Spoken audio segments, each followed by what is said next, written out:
What's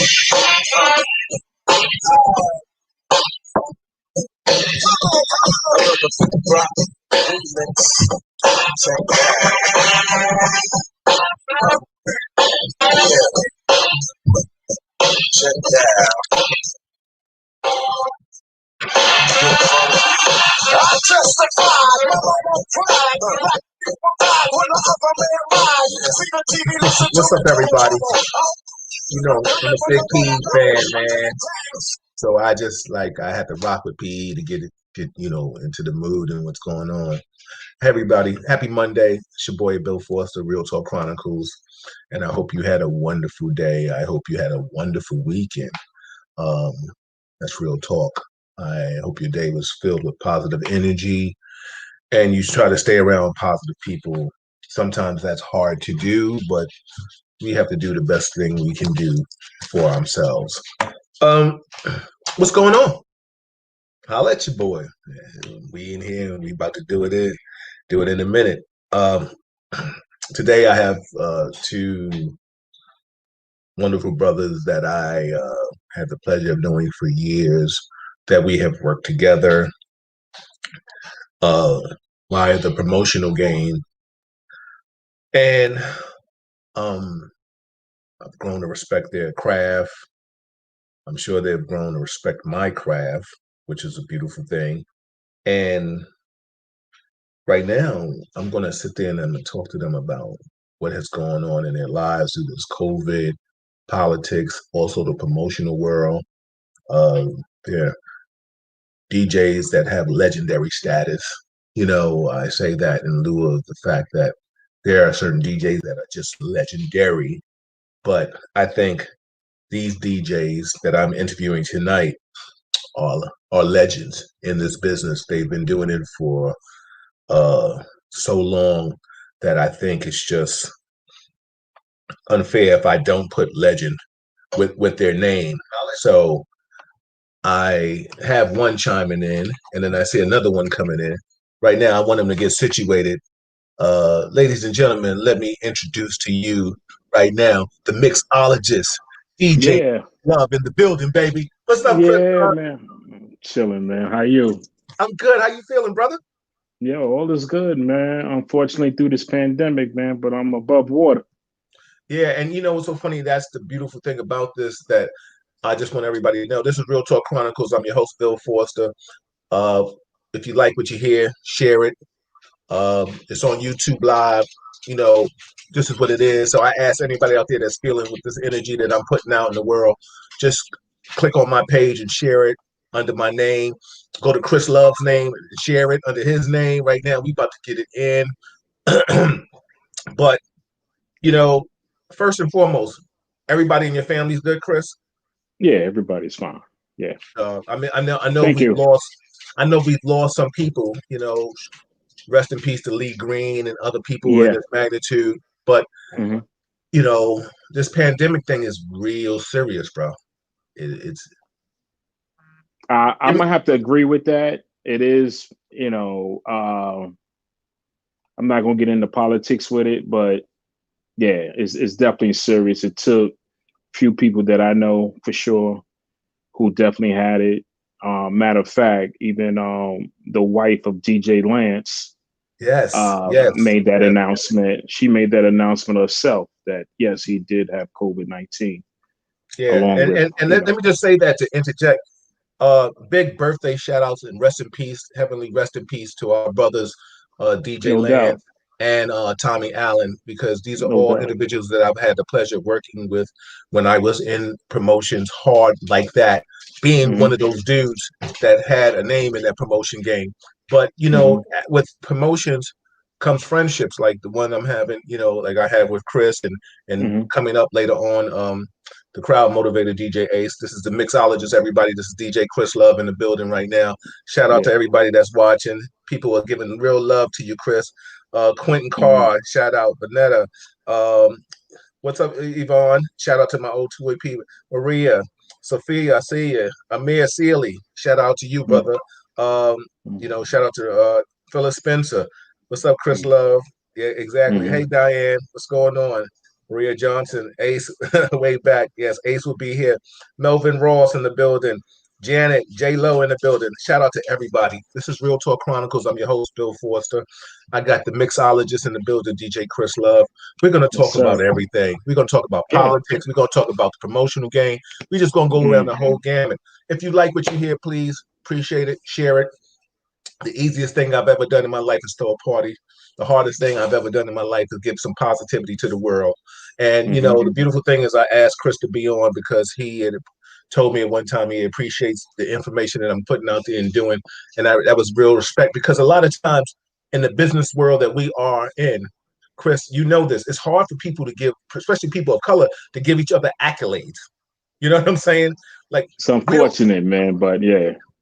Yeah, we don't applaud each other like we're supposed to, and it's crazy. I mean, I'm not going to say that's just people of color. I'm sure that's all over. People just don't love each other the way they're supposed to. It's a shame, but it is what it is. You know what I'm saying? What's your take on that? I'm not going to say that they don't love each other because I love everybody. Sometimes it's just you know, the effort to give up the accolades is just not within them to do that, you know. But I'm not going to go as far as say they don't love each other. You know, I love Bill Forster. I love my man, the crowd motivator, DJ Ace. Yeah. I love all my family and friends, you know what I'm saying? But, you know, it is what it is, like you said. And you know what's so funny is the first thing when I told Ace that I was going to be on the show, I was going to have you two on the show together. He was like, "Yo, that's my man." You understand what I'm saying? And that's a beautiful thing when you have peers that respect each other as people and their craft that you've done. You know what I'm saying? Like you guys, like Ace and I, and we'll talk about it when he comes on. Like you guys have rocked. First, tell people how long have you been in the music business, Chris? Wow. Okay. To make it real quick. Take your time, brother. This is my show. We can talk all we want, right, baby. All right. The hobby of DJing was definitely about 12 and 13. Okay. Became a fan of Red Alert. And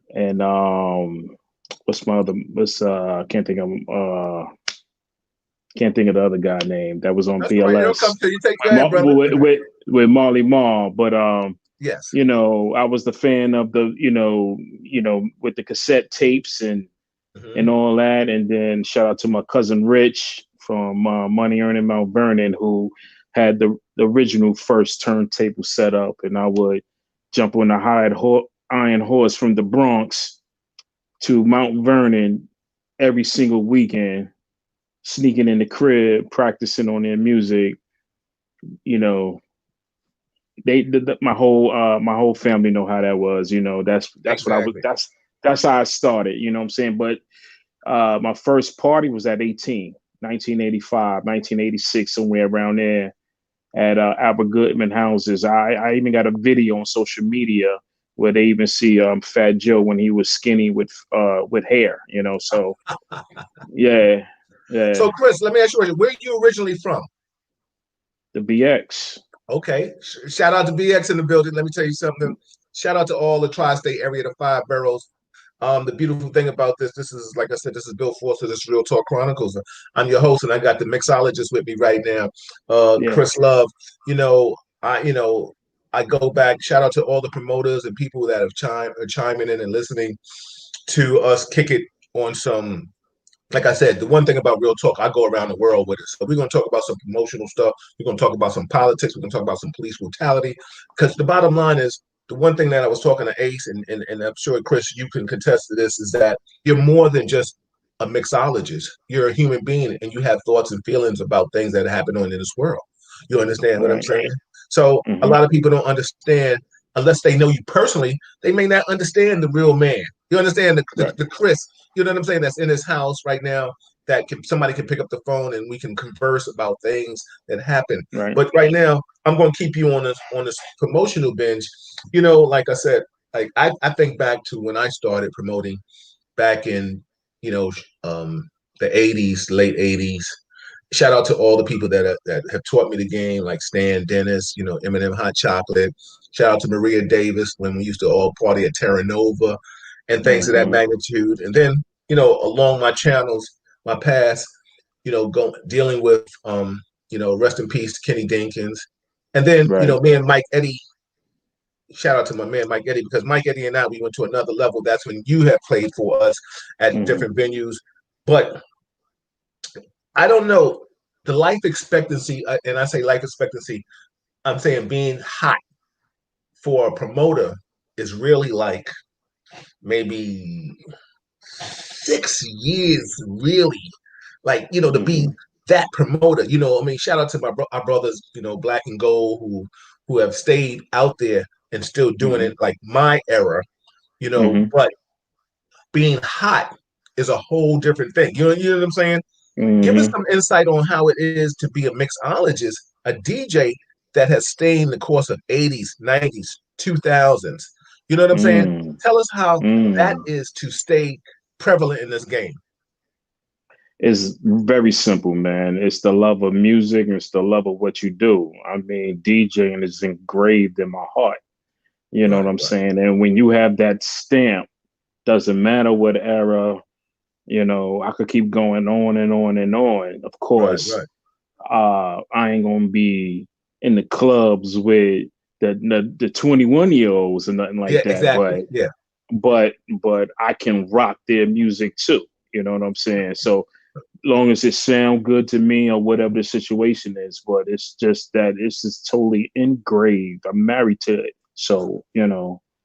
So Chris, let me ask you a question. You said something that makes a lot of sense. And I've had a lot of extensive conversations with Red and Reggie and Hollywood. Shout out to the legendary brothers in the game that, you know, as a DJ, somebody hires you, you have to play kind of what they want to hear. You know what I'm saying? It's different when you were on the radio, and we're going to talk about the radio game.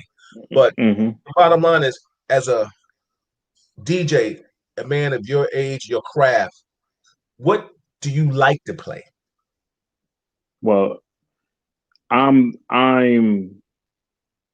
definitely R&B, old school. Right. And old school hip hop and even some 2000s, you know, but I can play everything. Absolutely. I'm definitely, I can play everything.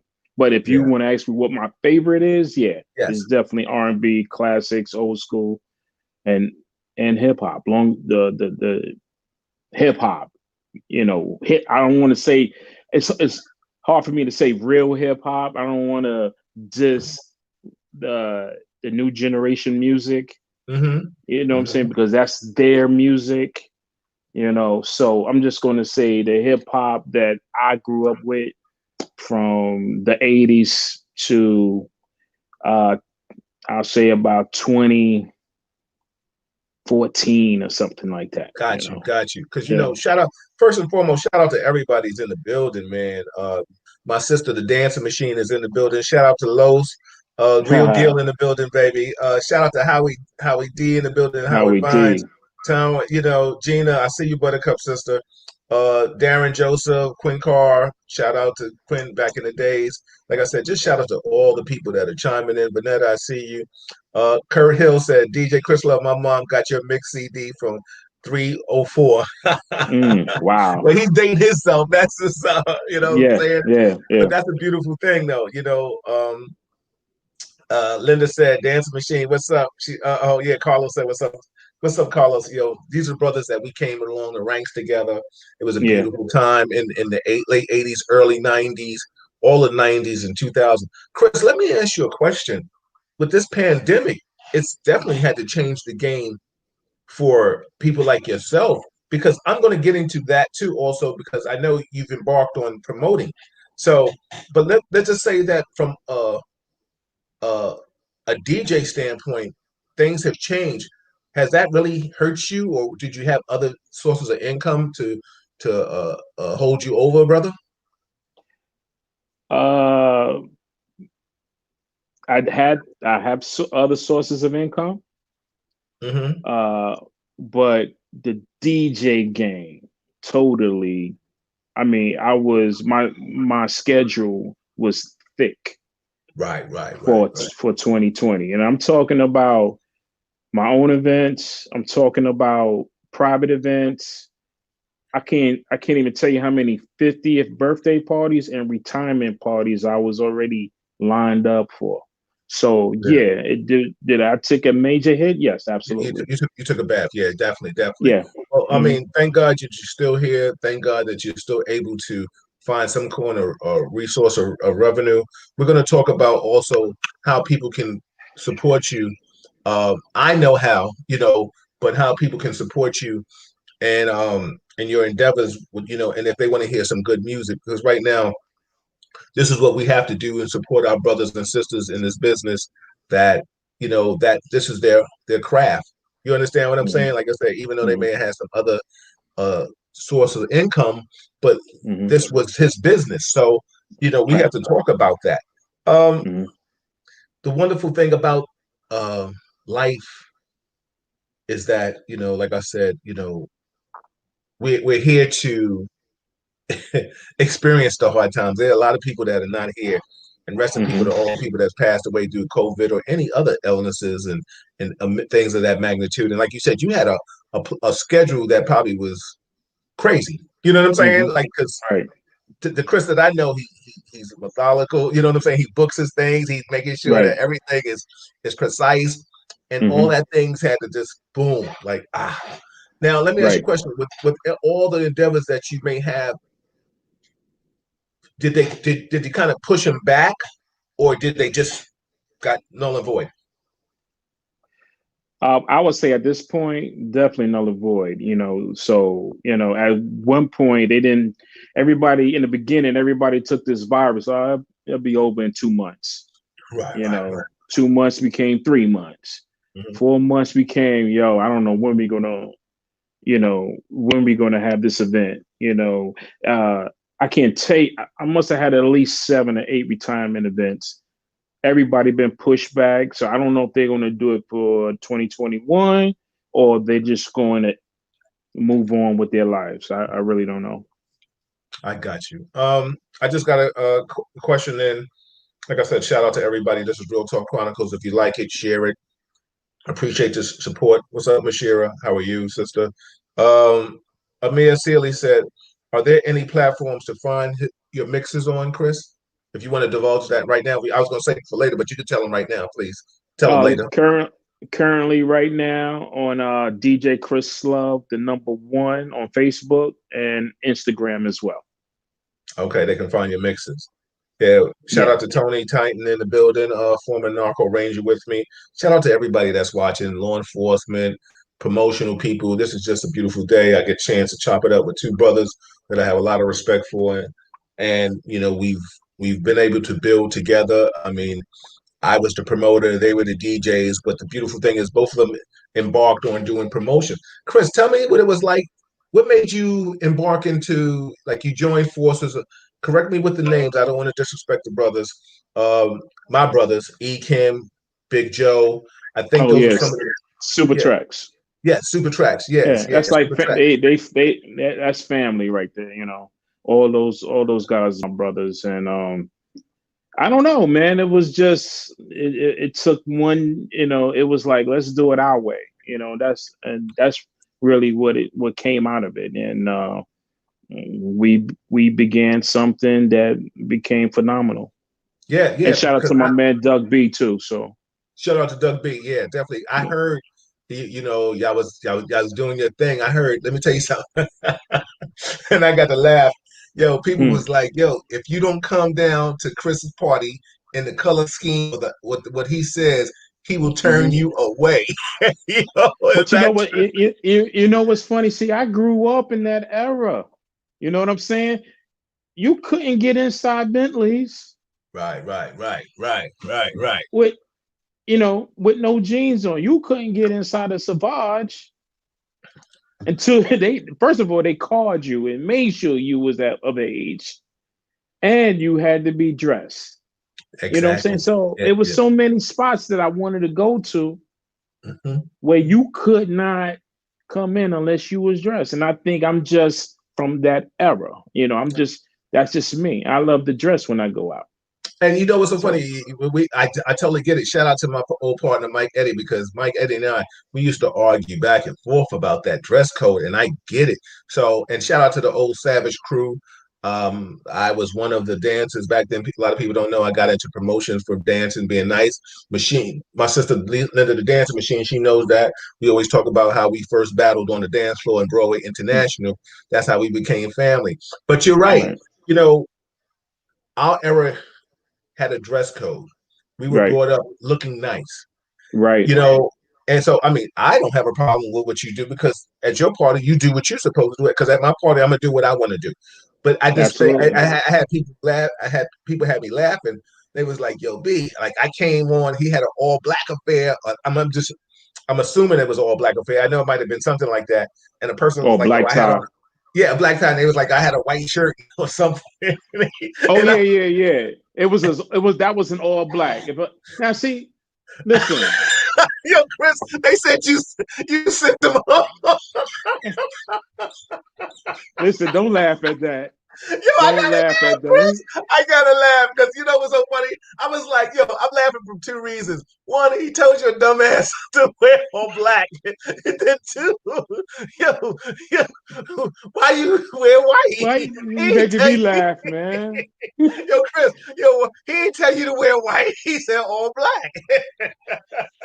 Yo, excuse me, I had to laugh. Everybody, it is what it is sometimes. Yo, listen, when you come to my house, you do my house rules, right?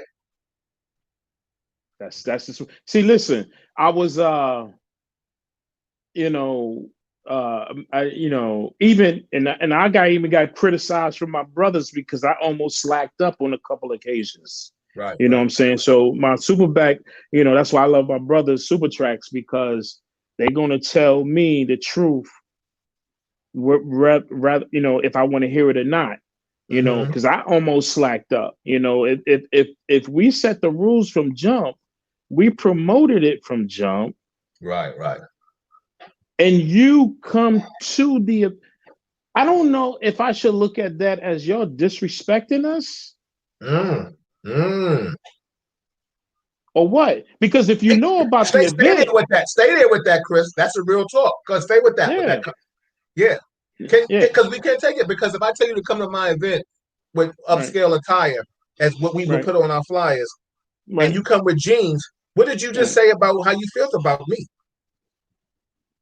Exactly. Now, the bottom line is, I think a lot of times, and correct me if I'm wrong, the essence of promoting when I promoted was 1,000 people.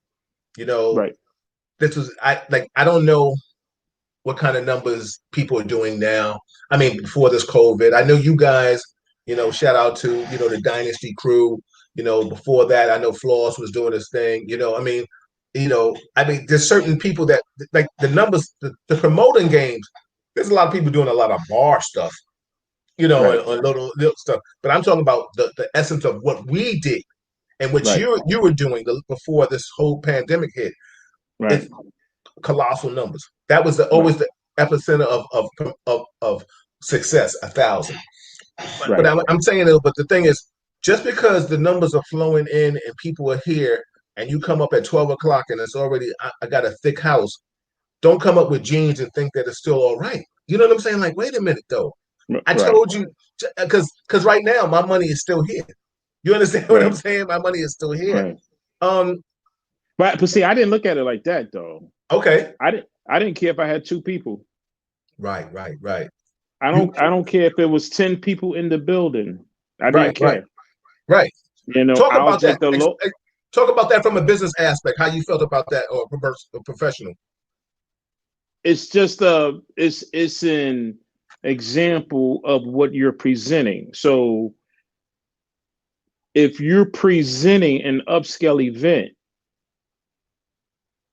and I'm promoting this, but then I got 1,000 people in there dressed to the T, but I let these 3 people come in with jeans on. Yeah, man. I'm gonna hear more about those 3 people than about how great the party was. Yeah, real talk, bro. Real talk. Just because everybody went above and beyond. Yeah. Chris, you know what's so funny? Back in the days, remember, in the 90s and in the 2000s, people would get an outfit for a party. People would be like, even the DJs. Like, well, let me put out one name. Yeah. His name is Dwayne Francis. Oh, rest in peace. Oh, yes. His name is Dwayne Francis. And I've seen not only people go out and shop for those events, I've seen people get custom made outfits for those events. Yeah. So shout out to Dwayne Francis. Yeah. Yeah, rest in peace to Gator. Let me tell you something. I always, when I talk this promotional game, and I'll probably have more conversation about this, when we talk about, like, say your Hall of Famers, I always tell people, like, I might have been a Charles Barkley or this, a Hall of Famer, but like Dwayne Francis, when he came out with Gator, he came up like Kobe. You know what I'm saying? Like he came out with LeBron, like his energy when he came out with Gator, he came and just put his foot on everything, bro. Everything, right. Let me tell you something. Gator in the house. Like if you hated on Gator, you were just a hater, because he came and just moved the crowd. He just moved the crowd. Yeah. You know what I'm saying? But the beautiful thing about him and Floss and people like that, because I was ahead of them, they used to always say, "Yo, Bill, when you coming, who you coming with? Just give me a name and a number." You understand what I'm saying? And real talk, I don't go to anybody's party before this COVID thing happened unless I knew I could get in, because you wasn't going to disrespect me. You understand what I'm saying? And let me tell you something, because the bottom line is, we've learned in this game that we stay away from the door. You know what I'm saying? Because people will press you and like, yo, no. But if a Chris Love or a Joe or E. Kimway say, "Yo, Bill, you good, I'll see you later," then I wasn't coming. Not that I didn't come to your parties because of that. It's just probably something else had came up. Because let me tell you something, you guys was doing your thing, and to see you guys doing what you do, like, it's like, I loved it. And when I was talking to Big Joe about it, he was like, "Yo, Big," he said, "We held cats according to like you held them accordingly." And you're right. We did. You come to my party, it was what it was, in respect to all that, and this is what we're supposed to do. This is Real Talk Chronicles. I'm talking to the mixologist, Chris Love, in the building, baby. I call him a legend in the game right now, because he has stood the test of time of promoting and DJing, but predominantly DJing. That's how people know him. But now he's evolved into the promotion, and shout out to the DJs that can be able to do that.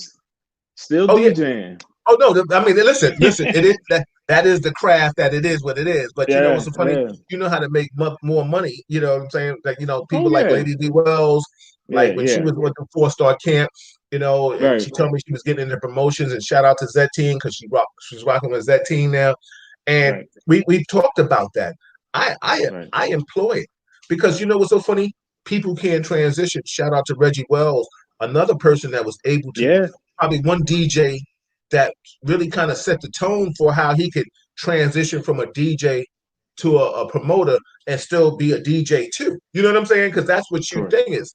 You know what I'm saying? Because you've been able to do that, Chris. Yes. Let's talk about the radio world. How did it feel playing in what stations did you play for? 98.7 Kiss FM was my love. Shout out to my man Talent, and who put me on that. The radio, I came in just like everybody else on the weekends. Then next thing you know, I got a couple of shows in there. I was doing the morning show. I was doing with Talent and Jeff Fox, Bob Slade, rest in peace. Rest in peace to Bob Slade. I had a couple of afternoon Friday shows, and I'm sorry, ladies, as is right now, I'm trying to think of their names, but it's slipping my mind right now.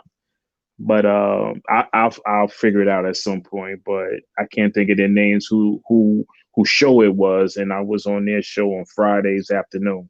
But the radio, man, definitely catapulted my name as far as people who can listen to 98.7 Kiss. Right, so, right.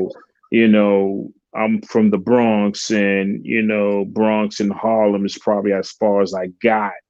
But, you know, now people from Brooklyn and upstate and Connecticut and however far the broadcasted where people can hear 98.7 Kiss is, you know, it definitely catapulted my name further than just the Bronx and Harlem. Awesome, awesome. Everybody, this is Real Talk Chronicles. I'm your host, Bill Foster, aka now when I'm talking to the mixologist, I can still go back to being 4-star entertainment for just yes, sir. 4-star general, right? But the bottom line is I sir. got the mixologist in the building, baby, and he's a bad dude on the turntables. Everybody said, just going to shout out some love. Howie D said the dress code causes a lot of controversy. It did after a while. Janet J. Lo said, yeah, I love to dress up for the party. Exactly. Maria Johnson said, oh, absolutely. Back in the days, classy affairs. After work, you expect a dress code. Of course. Howie Vines, Gator show love to everybody. Yes, he did.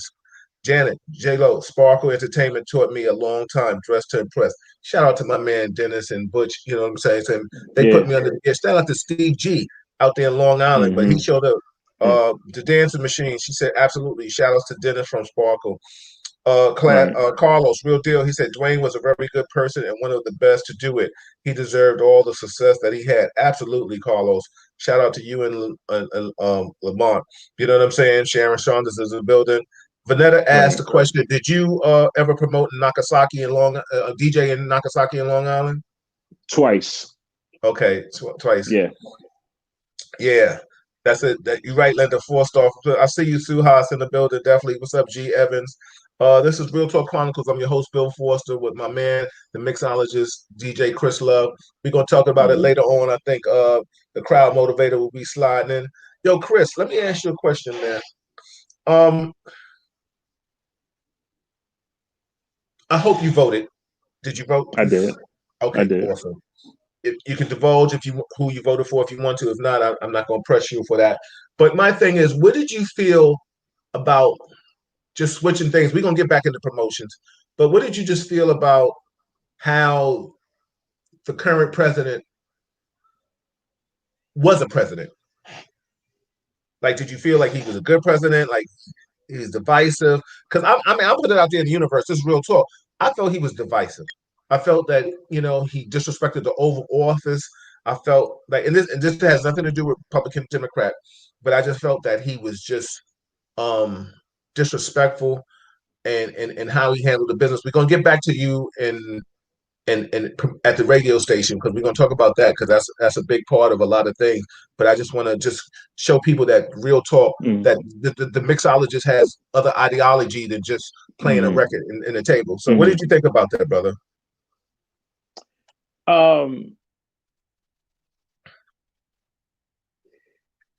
I didn't think the current president was presidential, and to be honest, I really can't go as far. I really can't go as far as that because everything I've witnessed, I've seen, and I'm not on nobody's side, but everything I witnessed and seen has just been, you know, sound bites and what they said he said or what he said he didn't do, or, you know, and to me, only thing I reject him for mainly is how he handled the COVID-19 situation. You know what I'm saying? I don't go as far as that. I'm not, you know, that dude when it comes to politics and stuff like that. I'm not that dude. But from what I've seen in the sound bites, you know, that's what they are. Right. But that's just what they are. But when it comes to how he handled the COVID-19 situation, and I can say this because I heard his reaction. His reaction was he didn't want people to worry. He didn't want the public or the people of the United States to worry about it when he had knowledge of this situation. So, you know, because I heard it come out of his mouth, you know, he blew, you know, he messed up big time with that. You know, as far as I'm not the president. I don't know what the president would do in that situation. I'm just saying, to me, my opinion, ladies and gentlemen, just my opinion, that you know, I was against them on that. Yo, you know what's so funny, Chris? It's so funny that I think you said something that was important, but and I'm going to touch on it. You said something like, okay, you know, you might not be a big politics person, but I think the way things were and the way things were going due to COVID, the way he was divisive and stuff like that, I think he just made people become politicians and you know, layman politicians in a certain way, because you had no other way but not to talk about politics because of dude. You know what I'm saying? Absolutely. I mean, I will say this, during the Obama era, I felt tension and racial tensions was bubbling up for whatever reason. Okay. When Trump got into office, especially towards his third year, I would say, I mean, it was spiking, you know, from what I was seeing in the media, on social media, with people taking the videos and stuff like that. I was seeing things that I just felt like, you know, racial tension is really, I mean, racial tension was always there. Let's make that straight. But I just felt like it was really, really bubbling now. And I'm not going to say he's the cause of it, but you know, I'm not going to say he's the cause of it, because who knows who's the cause of it. Right. But I don't hear him trying to eliminate the nonsense. Exactly. Right. You're not when they talk about, if you're talking about the people marching here, but you're talking about this other group of people over here. One thing I remember clearly, somebody drove right through the crowd in Virginia, I believe it was, and he said they were just good people, and you didn't, you know, you didn't really show the world, like, you know, like they got some issues with them, you know. Yes, absolutely. And that's when you start talking about there's good on both sides and things like that thing. Let me ask you a question, Chris. I'm a big music person. I listen to everything. And during a lot of these troubled times, like I kind of like go into that sunken place with music to relieve my, you know, to help me get through a lot of things, navigate me through life. Are you a person that music soothes you, or is it just like business to you? You know what I'm saying? It's an escape, man. Yeah. It's an escape for me, you know, when I'm bothered or I'm having a messed up day or whatever, you know, Luther helps me out a lot, you know. So, you know, people would think, oh, you about to, you know, it's the smooth music, you know. Yeah, let me ask you a question. The ballads, That I was about to say, like who you listen like I can go around the world, like, you know, my sister Linda, the dancing machine, she could laugh. She'd be like, oh, you know, no disrespect to the word and the terminology, but she'd be like, oh, you can listen to that white boy music. You know what I'm saying? Like I could put on, you know, Bon Jovi, or I can listen. I tell everybody all the time, excuse me, there is no thug, killer, murderer from a certain era that doesn't know Phil Collins in the Air Tonight. You know what I'm saying? That's real talk. So I mean, let me tell you something. If you ain't hit them air drums, then you ain't no real dude or female. You know what I'm saying? Like, you know, I say all that to say, like, what you said about Luther. What do you like to listen to? What does let everybody know that part of Chris? What does Chris Love like to listen to when he's in the home right now? If he wasn't talking to me. It'll be some, if I turn the music on and I just wanted to play, it'll be some real smooth ballads. Okay. Yeah. All right. Good. So ladies and gentlemen out there, if y'all don't know, especially for the ladies, that man's a smooth balladeer, baby. Let me tell you something. Watch out now. You know what I'm saying? Yeah, I'm married now, so don't mind me for the shameless plugs, baby. I gotta I gotta spread them love. I don't know if you're It's married all or you're not, good. or you have Nah, a significant other. The beautiful thing about it is that you're here to talk about whomever and whatever you want to talk about. That's a beautiful thing, man. absolutely. Let me ask you a question. Do you have children? Yes. Okay. I don't know if you have a boy or a girl. You can divulge that, but we talk about a lot of crime happening to people of color from law enforcement. What's your take on that? It's a scary time. Right. Because I was just recently stopped. Okay.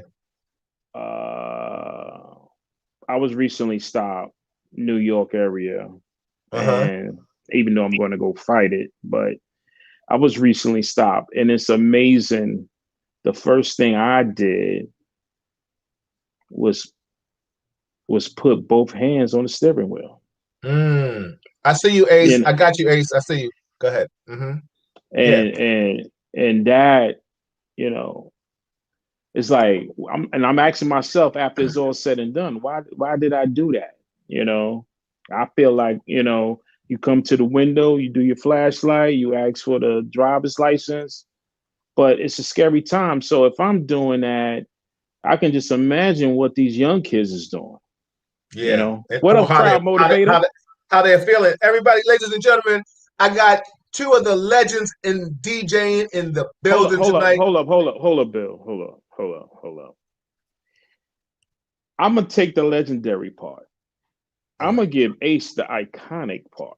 Ooh. Because I think he's iconic and truly think he's holding down the culture. Okay. Big time. Right. Okay. Every day. I ain't talking about 2 or 3, 4. I'm not talking about 1 or 2 days out the week. Damn near every day. 45s. No laptop. No headphones. Beats. Taking it back to when I was 16, 17, the Blue Courts, the Forest Projects, watching those DJs rock beats all night long. Yeah. Okay? Yeah. So this dude is one of the dudes, and I'm gonna give Ace his flowers now. Absolutely, kid. All right, because you definitely holding down the culture of hip hop. Appreciate it, man. Wow. Yes, yeah.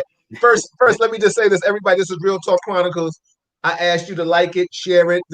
I'm your host, Bill Forster. I have two legendary legends in this game with me that I kind of grew up with in this promotion. And it's so funny. I'm gonna get into it because Chris, Ace and I were reminiscing. First of all, let me get back to this. This is Real Talk Chronicles.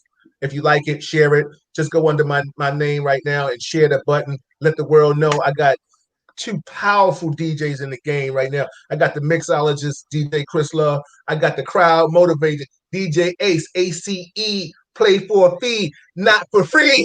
That's how me and Ace always rock. Yo, let me tell you something. When Ace and I was talking, first and foremost, a lot of people don't even know that Ace and I have a true friendship. And I mean, honestly, rest in peace to Rand, who brought us together. But Ace and I were talking about certain things the other day, and we were just talking about, wait a minute, we played ball together. Ace was like, yo, you hit me with the funky passes. I was like, yes. I said, Ace, I'm one of the few pieces that almost see Ace try to slam it on the cat. You know what I'm saying? So, like, knowing governments, knowing his background before promotion. So, it's a shame that we don't converse like we should do, because I do consider him a brother, a real good friend, and I know that's mutual.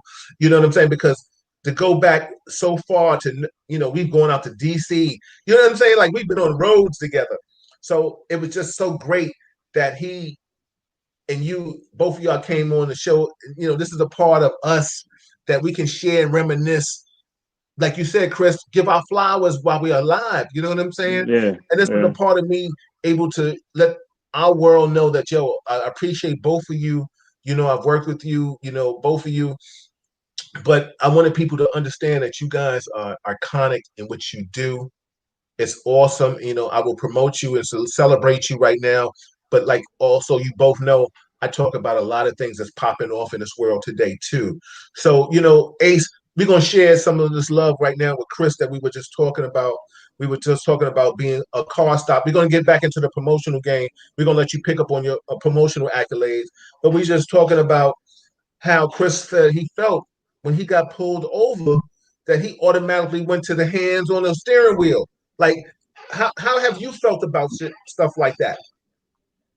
Well, first, let me check my audio. Am I coming in good? Yeah, we got you. Yeah, okay. 5x5. Yeah. Chris also knows, as being a professional, audio is paramount. You want to make sure your stuff's sounding right. Yes, sir.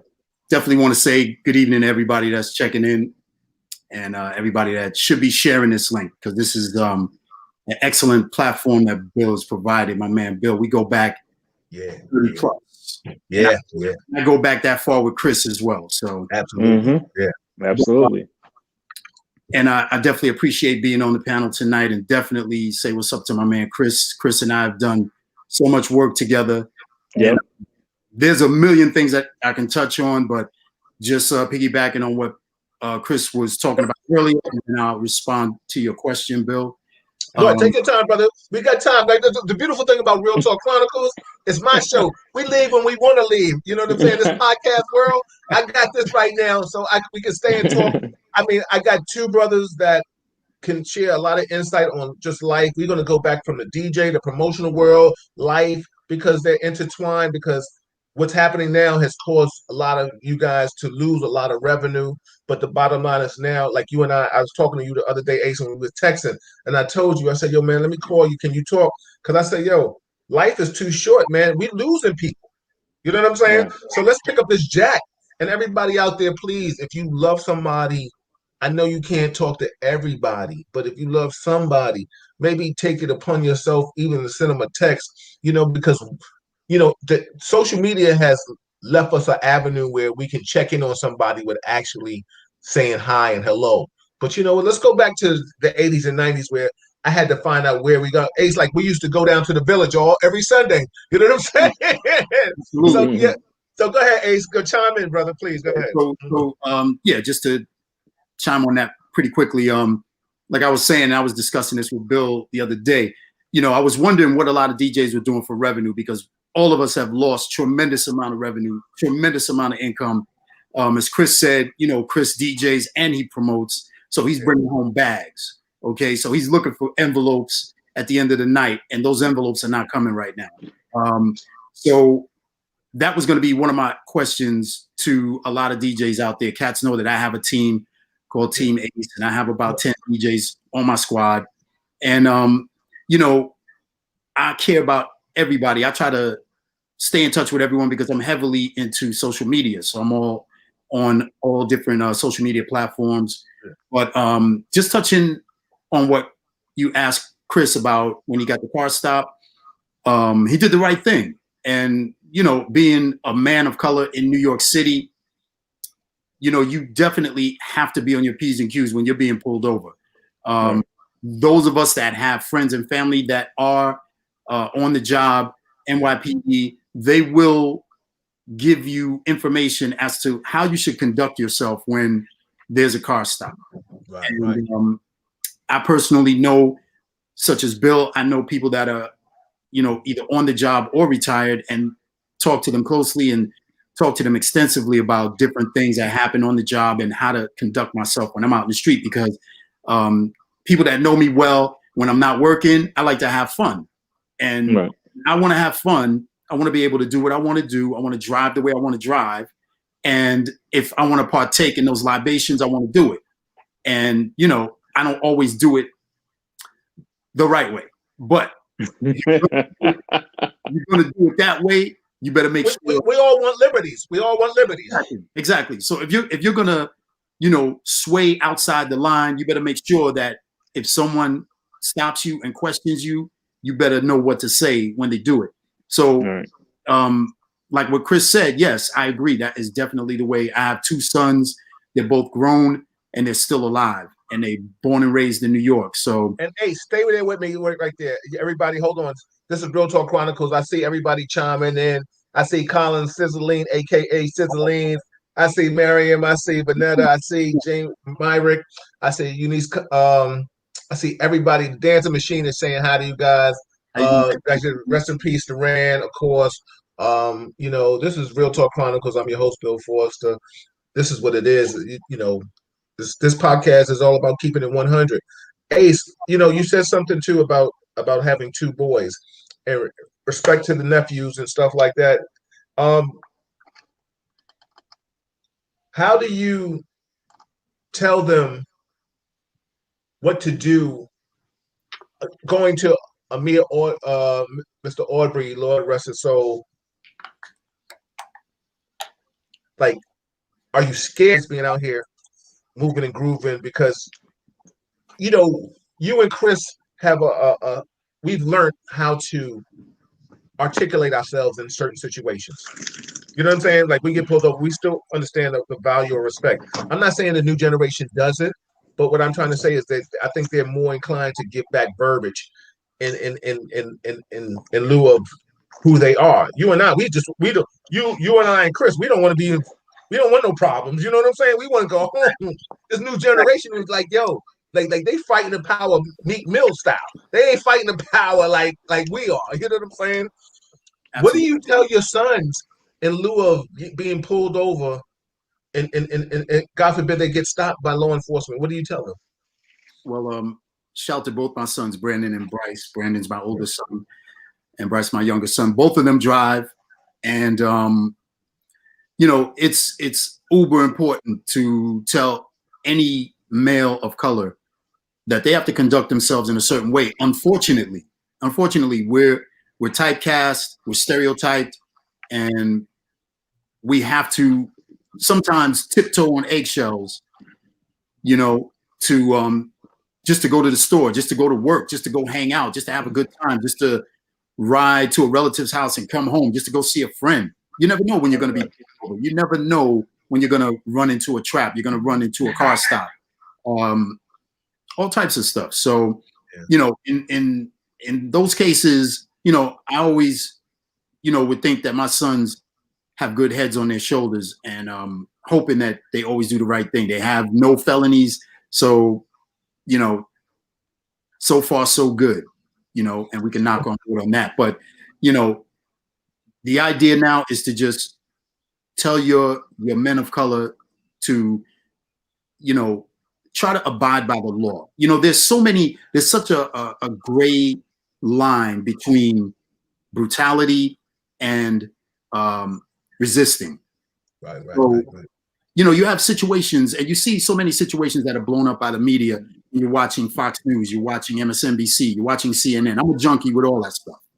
When I'm not working and I'm not gigging and I'm not doing my online stuff, I'm binging on that type of stuff. I like to follow people who got the facts, who look stuff up, and they're going to come to the table with that heat, because that's what I want to hear. And like I've told Bill in the past, I may be on the left, but I listen to the right, because I want to hear what the other side is saying. I want to hear what a Candace Owens is saying, because she's reading books and she's giving you financial information. She's giving you the antithesis of what you're hearing on the street and in the barbershop, where cats are telling you that you're not really getting straight. So when you see these things playing out on national TV, as far as brothers being pulled over and instead of being tased, they're being shot immediately. And you're wondering, when you look at Eric Garner, you're like, well, what happened in this instance? And I talked about this with my boy Mike many times. And you think about it, this is back in 2014. Why did this have to escalate to the point that it did? Pantaleo took 5 years for this guy to get fired. Yes. Why did this take so long? Where was the sergeant that was in charge of that crew that rolled on Garner? Everyone never thinks about certain things, like who called the cops that day? It was the store owner. When they got there, it seemed like Pantaleo knew this guy. Like, this has happened several times before. We don't know what the full story is. When you look at the brother in Minnesota who had told the cops that he was claustrophobic and didn't want to get in the car. George Floyd. We're talking about Floyd, who, you know, his death resulted in so many eruptions. He put the wood industry back on the street. You know what I'm saying? Because the wood industry is dead. I'm not trying to be funny, but you know, I mean, it turned into riots in every major city. But you know, when you have to tell your sons, you have to know when to just obey the commands sometimes. You know what I mean? Because I know how it is. It's friction, man. When you're being pulled over right away, you want to get hot and you want to question authority. Like, why are you pulling me over, man? What's the deal? What did I do? You pulling me over because I'm driving a hot car. I look nice. You know, I'm icy. You know, I'm playing my music loud. I got my girl over here. What's good? And right away, you know, they got their hand on the heat. Yes, absolutely. The easiest way out of that, all you have to do is just do it. Just do it, and you'll be fine. Trust me. And then you can get on a platform, and then you can talk about it. There's ways to make change. There's ways, as you can see. Whoa. But this is what we're doing right now. This is change. Chris, let me ask you a question. Speaking about the George Floyd thing, and I know, Chris, I know you're not big into politics, but you know, I think the whole world witnessed a murder, and I think that's what caused for a lot of change. What was your take when you saw that, man? And then Ace, you can piggyback after him. What was your take when you saw it, George? I understand why the people went in an uproar. You know, as soon as you saw this police officer standing and chilling with his knee on his neck, I mean, that just brought out all of whatever people dealt with throughout their whole life with law enforcement that wasn't right, or whatever the situation is, or how they were spoke to. Like, it made me upset. From just gonna go back just a little bit, I remember being detained and because my license was suspended in the Bronx. I was driving through the Bronx, and my license was suspended in New York City. Right. So, okay, so just take me out the car, whatever. But no, I had these officers, and the first words out of their mouth was, "Where's your money?" Sound like a third world country. Okay. Where's the money? Hey, tell me about that over in Mexico. Well, I can tell you about my travels, my dude. Yeah. We're gonna get to that. Go ahead. I'm gonna let Chris finish that story, but I'm gonna let you tell that, Ace. I played it. Finish that. Go ahead. Go ahead, Chris. Tell him. So I'm like, what you mean? He's like, yo, where's the money? So obviously you got me thinking like I'm a drug dealer or something, you know? So I said, yo, man, just you stop me. You said that my driver's license suspended. Do what you got to do. I'll fix it, which I did. Blah blah blah blah blah. Thrown out of court, whatever the situation is. But that going back to George Floyd, it just made me think of that situation of how it could have went wrong if I wasn't, laid back. I'm a laid back dude. You know what I'm saying? I'm not looking forward to get riled up and beef with a person. And, only way I beef with you if you touch my family, basically. Absolutely. Absolutely. That's the only, other than that, man, I walk across the street because if you touch me, then it's another issue. But absolutely. I just thought about, suppose I would have got ignorant. And I'm gonna say the word ignorant. Yeah. Let's keep it black. Yeah, keep it black. Yeah, I'm just gonna say, suppose I would have went there. What would that night how would that night turned out? I'm dealing with Italian, and this is my first time telling this story. I've never spoke about this. I appreciate that, bro. I appreciate never spoke about it. It's my first time. It was embarrassing that I had to went through all that. And the first words out of your mouth is, "Where's the money?" And if I were like, yo, if I'd have start cursing or using profanity or getting buck wild, what would have happened then? Yeah. Would I have been like George Floyd? Yeah. Yeah. You know what's so funny, Chris and Ace? A lot of people don't understand how certain things can go left from 0 to 100 easily. And you know what's so funny? I mean, the whole reason why I do this platform and go around tri-state area and speak out on how to interact with law enforcement, because one, I am an inner youth. Ace knows the B fly dude. You know what I'm saying? Before the 4-star. So, you know, I got names. And I say all that to say, like, I come from an era where Harlem was making money. You know what I'm saying? But I say all that to say that still, I was able to be a part of a culture that when I became NYPD, and if you don't really know Bill Forster, then you didn't know I was NYPD, then I don't know what to tell you about me. But you know what I'm saying? Even though I never promoted me like that, but I mean, everybody else may have told you. But I was able to come back and give back to my community. So when I came on a set and somebody knew me, they was like, "Oh, B, what's up?" And I've been like, "Yo, listen, you doing this, doing that, you got to break out, money." You know what I'm saying? Like, I can give you that lingo that you understand and respect, because one, you respected me and you respected the fact that you saw a familiar face. You understand what I'm saying? That really community policing. But understanding from from inside the culture of seeing how NYPD works is a whole different animal. And they don't know who DJ Chris Love is. They don't know who DJ Ace is. You understand what I'm saying? Because they won't know who a DJ Red Alert in Hollywood or a King Capri are. You know what I'm saying? They may know their music, but you know what's funny? When they pull you over, it don't say DJ Kid Capri or DJ Ace or DJ Chris Love on your ID. It says your government. So the bottom line is they don't care. And all they see is the color of our skin, which is a sad thing. So I can tell you from a law enforcement standpoint, there isn't any equality. So the beautiful thing is that's why I took it upon myself to go out and start conversing with people to tell them how to interact. Because the bottom line is a Chris and an Ace, we're at ages that we don't want to get killed. And we understand that there's a certain humility that comes with what we're talking about when we get pulled over. But the bottom line is we still don't want to be disrespected as a man. Because, see, a Chris and an Ace will go get their lawyers. This young generation, they want to woof off. You understand what I'm saying?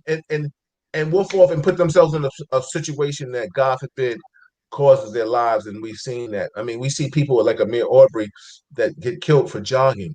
You understand? You know, Filippo Castile gets shot, and he tells you that he has a firearm on. He still gets killed. We see a Breonna Taylor get shot because an officer doesn't do his due diligence in his homework. You understand what I'm saying? You know, we could talk about a Walter Wallace. We could talk about Mr. Blake. You understand? Who officers, from my standpoint, should have never let him walk to his car. You understand what I'm trying to say? To shoot him in his back 7 times, because the bottom line is, you can tell me, I'll challenge any officer. You can tell me about him complying. I get it, but I don't get the fact that you let him walk to his car. That's like a child. You get in an argument with your child, and he says, "I'm tired. I'm leaving here.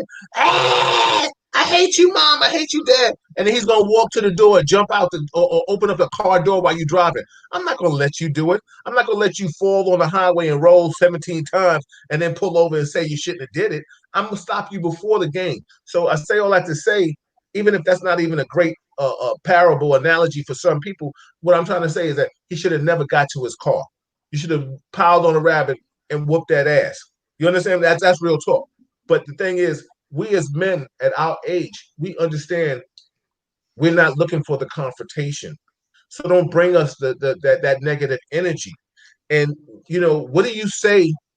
Like I said to like Ace, like you said, you have Mike, Chris, you have whomever.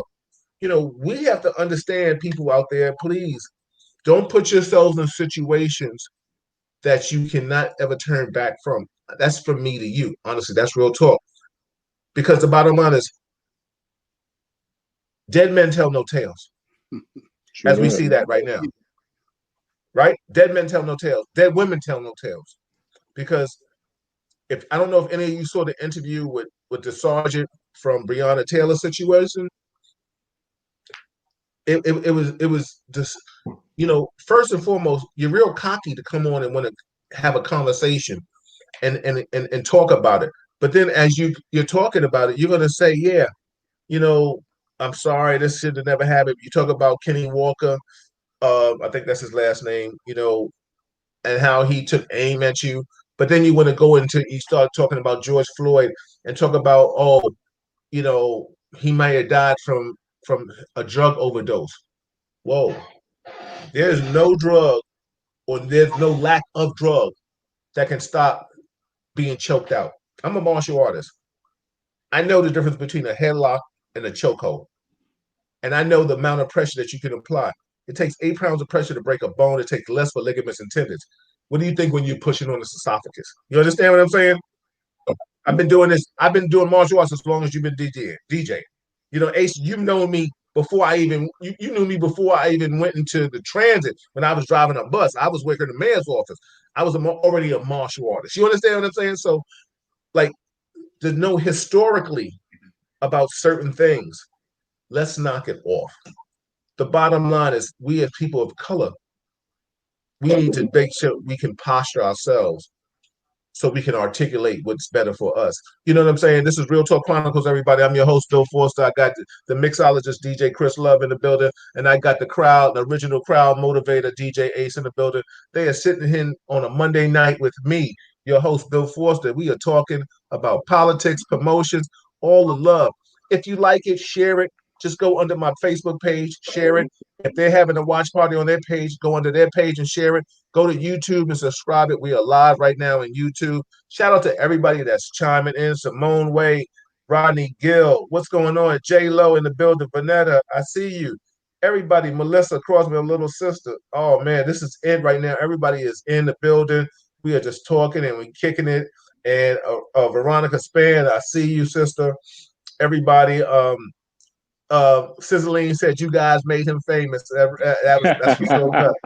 Janice J Lo said, Chris Love, do you Janice said, yo, Chris Love, do you remember her getting stopped in Mexico airport?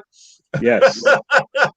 Yes. Yo, Ace, you can real quick tell them that story you told me about when you got pulled over in Mexico, real quick, man.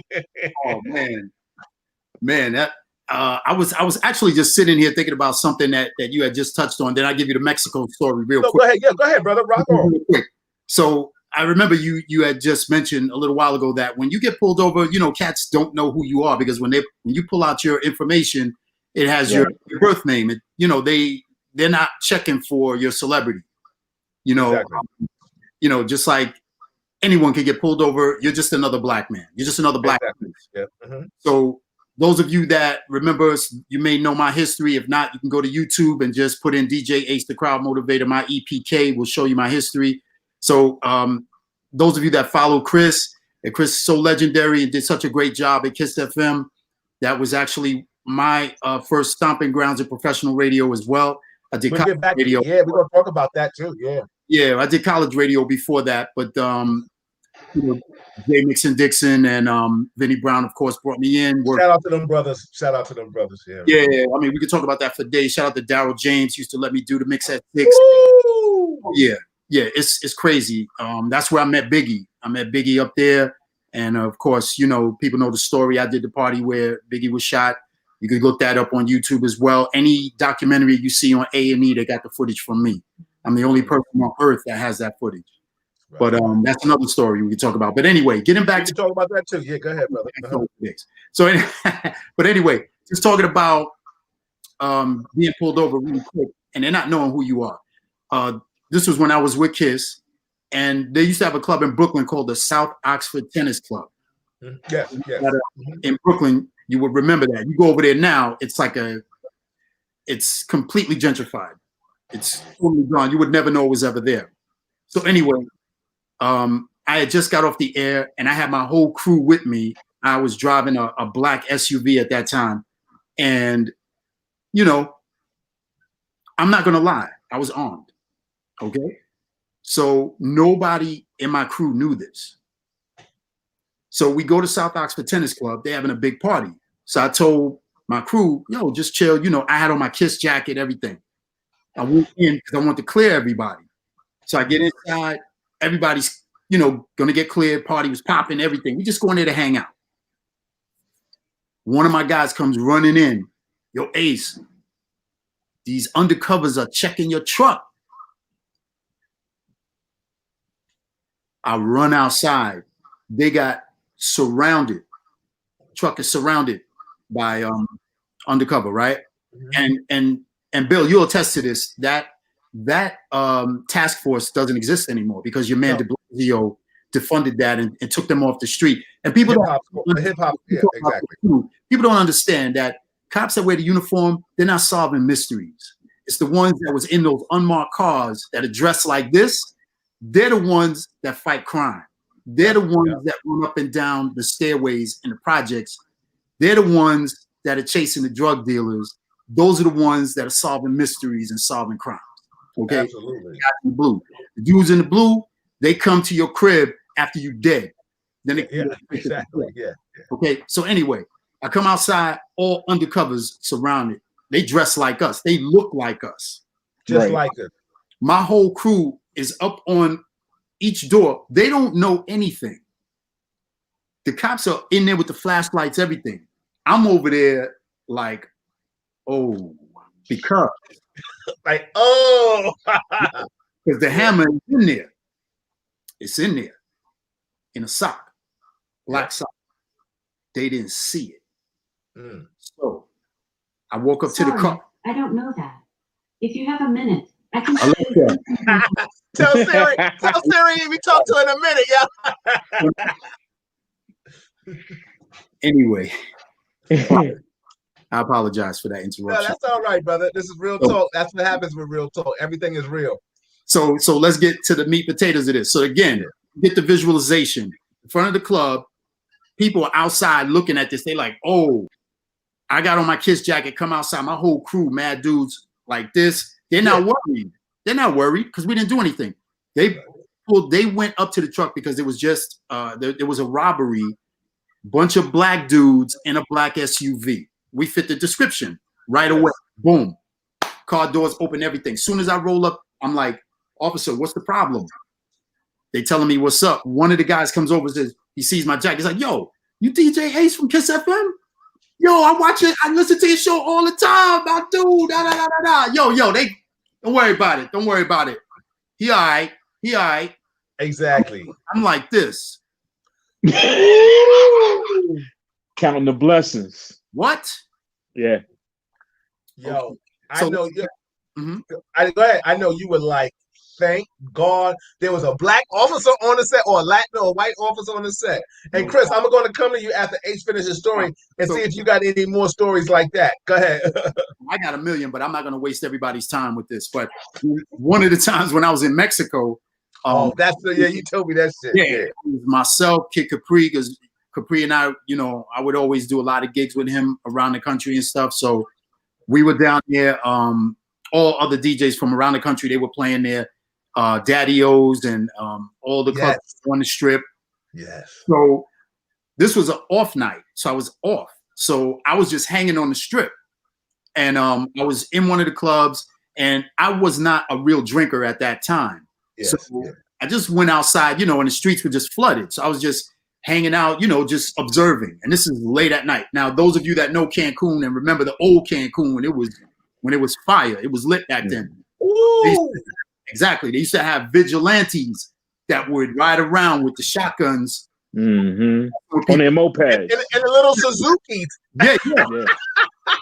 And the little Suzukis. Exactly. So they rolled up. Now, it was a bunch of us. We just, listening to music, chilling, people smoking weed, everything. They just doing what they're doing. These cats rolled up on us and just started harassing people like out of nowhere. If you didn't have any money to pay them off, you're going to jail. Wow. Yo, Ace, real quick. Ace, tell a story about you time you told me you was driving a Jeep and the dude pulled you over and took you to the precinct and made you leave your chain to go get the money. That's another time. That's another time. So that time I got locked up for nothing. Yeah, yo, it was crazy. Yo. Yeah. So they shook me down for that. Then there was another time I was playing in Mexico, and this dude pulled me over. I was doing like 20. Pulled me over in the truck. Now, cats know when they used to be with me in Mexico, I like to get those drop top Jeeps, the 5-speed, and just drive crazy. Because we like the floors. That's what we do, man. That's what we do. So I get pulled over, and the cop, you know, he goes, "Let me see your license." Now, what I used to do, I used to bring old licenses. I would bring an expired license because I know how they do. They'll take your license and they'll be like, "Want it back? Come to the precinct with $300." Yeah. So the guy he looks at my license, not even realizing that it's expired, takes it and does that game with me. Of course, I let him go. I ain't even worried about it. That was the end of that. Yeah, there was another time when I got pulled over, the one that Bill was talking about. They took me in. The prison, the jail looked like the Flintstones. It was like it was incredible. It was like made out of rock or something. It was crazy. So they had nothing on me. They just trying to shake you down.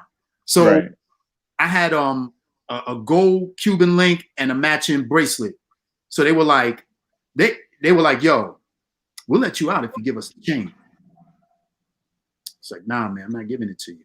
And mind you, I had a gig at 12 noon the next day. Nobody on earth knew where I was at.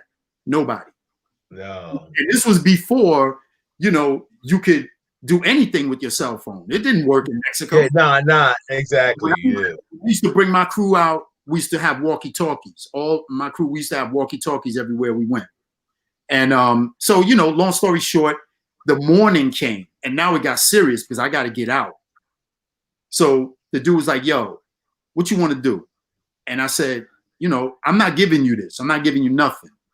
So they was like, "All right, you take us to the ATM and you give us $200 and we'll let you go." I was like, "All right." Now this is broad daylight. I'm in a police car. They drove me to my hotel. There was an ATM right there. I get out of the police car. People are walking by. They're like, what's going on here? I don't mean to laugh, but when he told me that story, I fell out. I said, "Oh." You went to the ATM? Yeah. You go to the ATM? Yeah, and I'm talking to people. I'm like, "You see what's going on here, right? What's going on here?" Yo, Mexico is a beast. They're a beast, yo. They don't play around. Wow. And I mean, again, I don't want to hog up too much time, but I've played in the countries that I played. I mean, I played in third world countries, and you know, my man Big Lou's always with me, and we always drive into the hood and everything. And we've never had that type of issue. Recently, we've been pulled over a lot in Dominican Republic when I'm gigging out there. But I mean, I played in Iceland, Germany. I played in Russia. In Russia, I had no issues, but they hate Africans. They had issues with Africans in Russia. Oh, wow. Okay. Yeah. So if your skin is brown, you have to prove that you're not African because it could be. Really? Yeah. And wow, that's deep. Yeah. You know what's so funny? That's crazy. Everybody, this is Real Talk Chronicles. I'm your host, Bill Forster.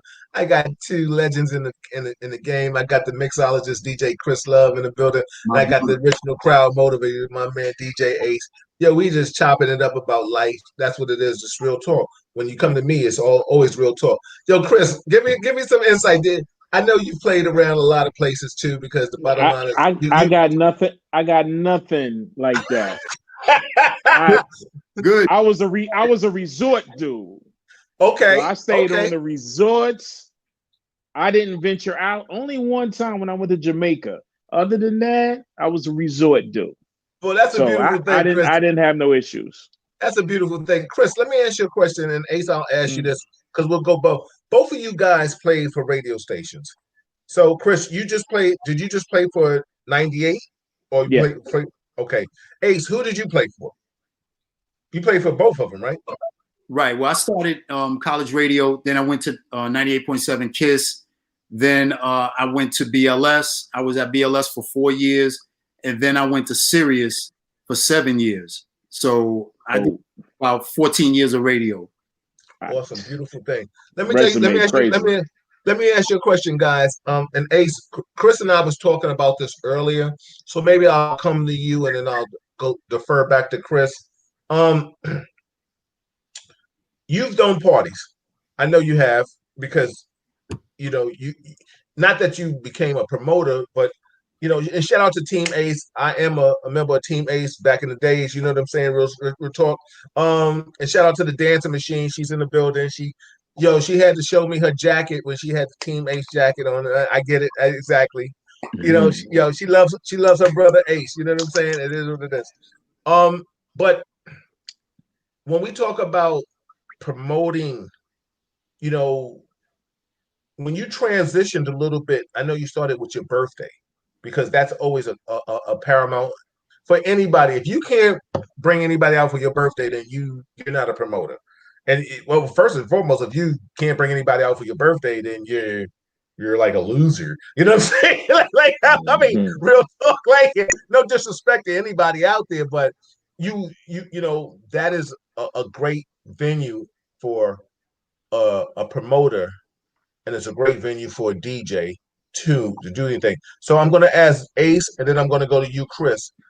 Like, first, what makes you think about transitioning into a promotional avenue? Because you've always been the person that, you know, for me, and I have to say this from a real talk standpoint,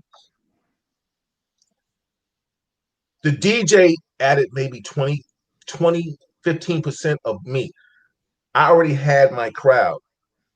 There are a lot of promoters that need you guys to be the ticket, 75% of the ticket. You understand what I'm saying? And that's cool. It's checks and balances. I'm not. That's neither here nor there with me. But I say all that to say that I was always blessed to have the crowd, the DJ added to me. You understand what I'm saying? Really added to me. The DJ wasn't me. Shout out, like I said, to Mike Eddie. That's what we did. You know what I'm saying? Shout out to Mars 2112. That's we birthed that baby. But rest in peace, Kenny. Yeah. Rest in peace, Kenny Dinkins. You know, but tell me, what made you guys decide to say, you know what? Not to promote it this time. Me. I've seen it, I've done it. Whatever it is, just give me some insight, and I'll start with you, Ace, and I'll finish with you, Chris, again. Go ahead.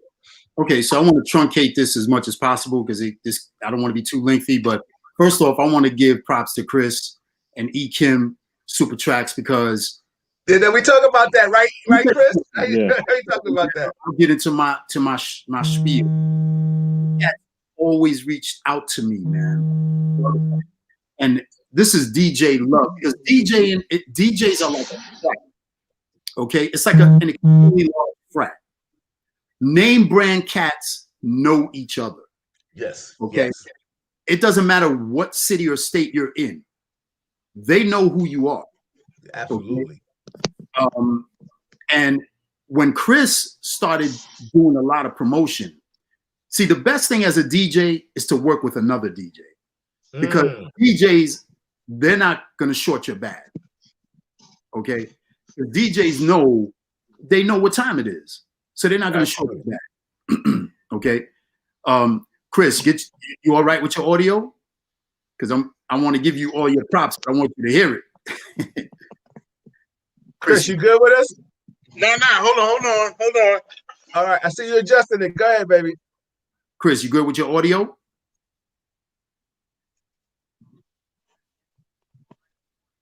I don't know what happened, but go ahead. Say that again. Can you hear us? Faintly. Well, go ahead. What just happened? He wants to give you your accolades while you here. So go ahead, get adjusted, brother. All right. Hold on. Go ahead. Yeah. So everybody out here, Ace, take it. Everybody out there, this is Bill Foster. I'm Real Talk Chronicles, and I got my lovely panel today. My brothers, I appreciate them so much. You know what I'm saying? I miss my dude. DJ Ace, the original crowd motivator.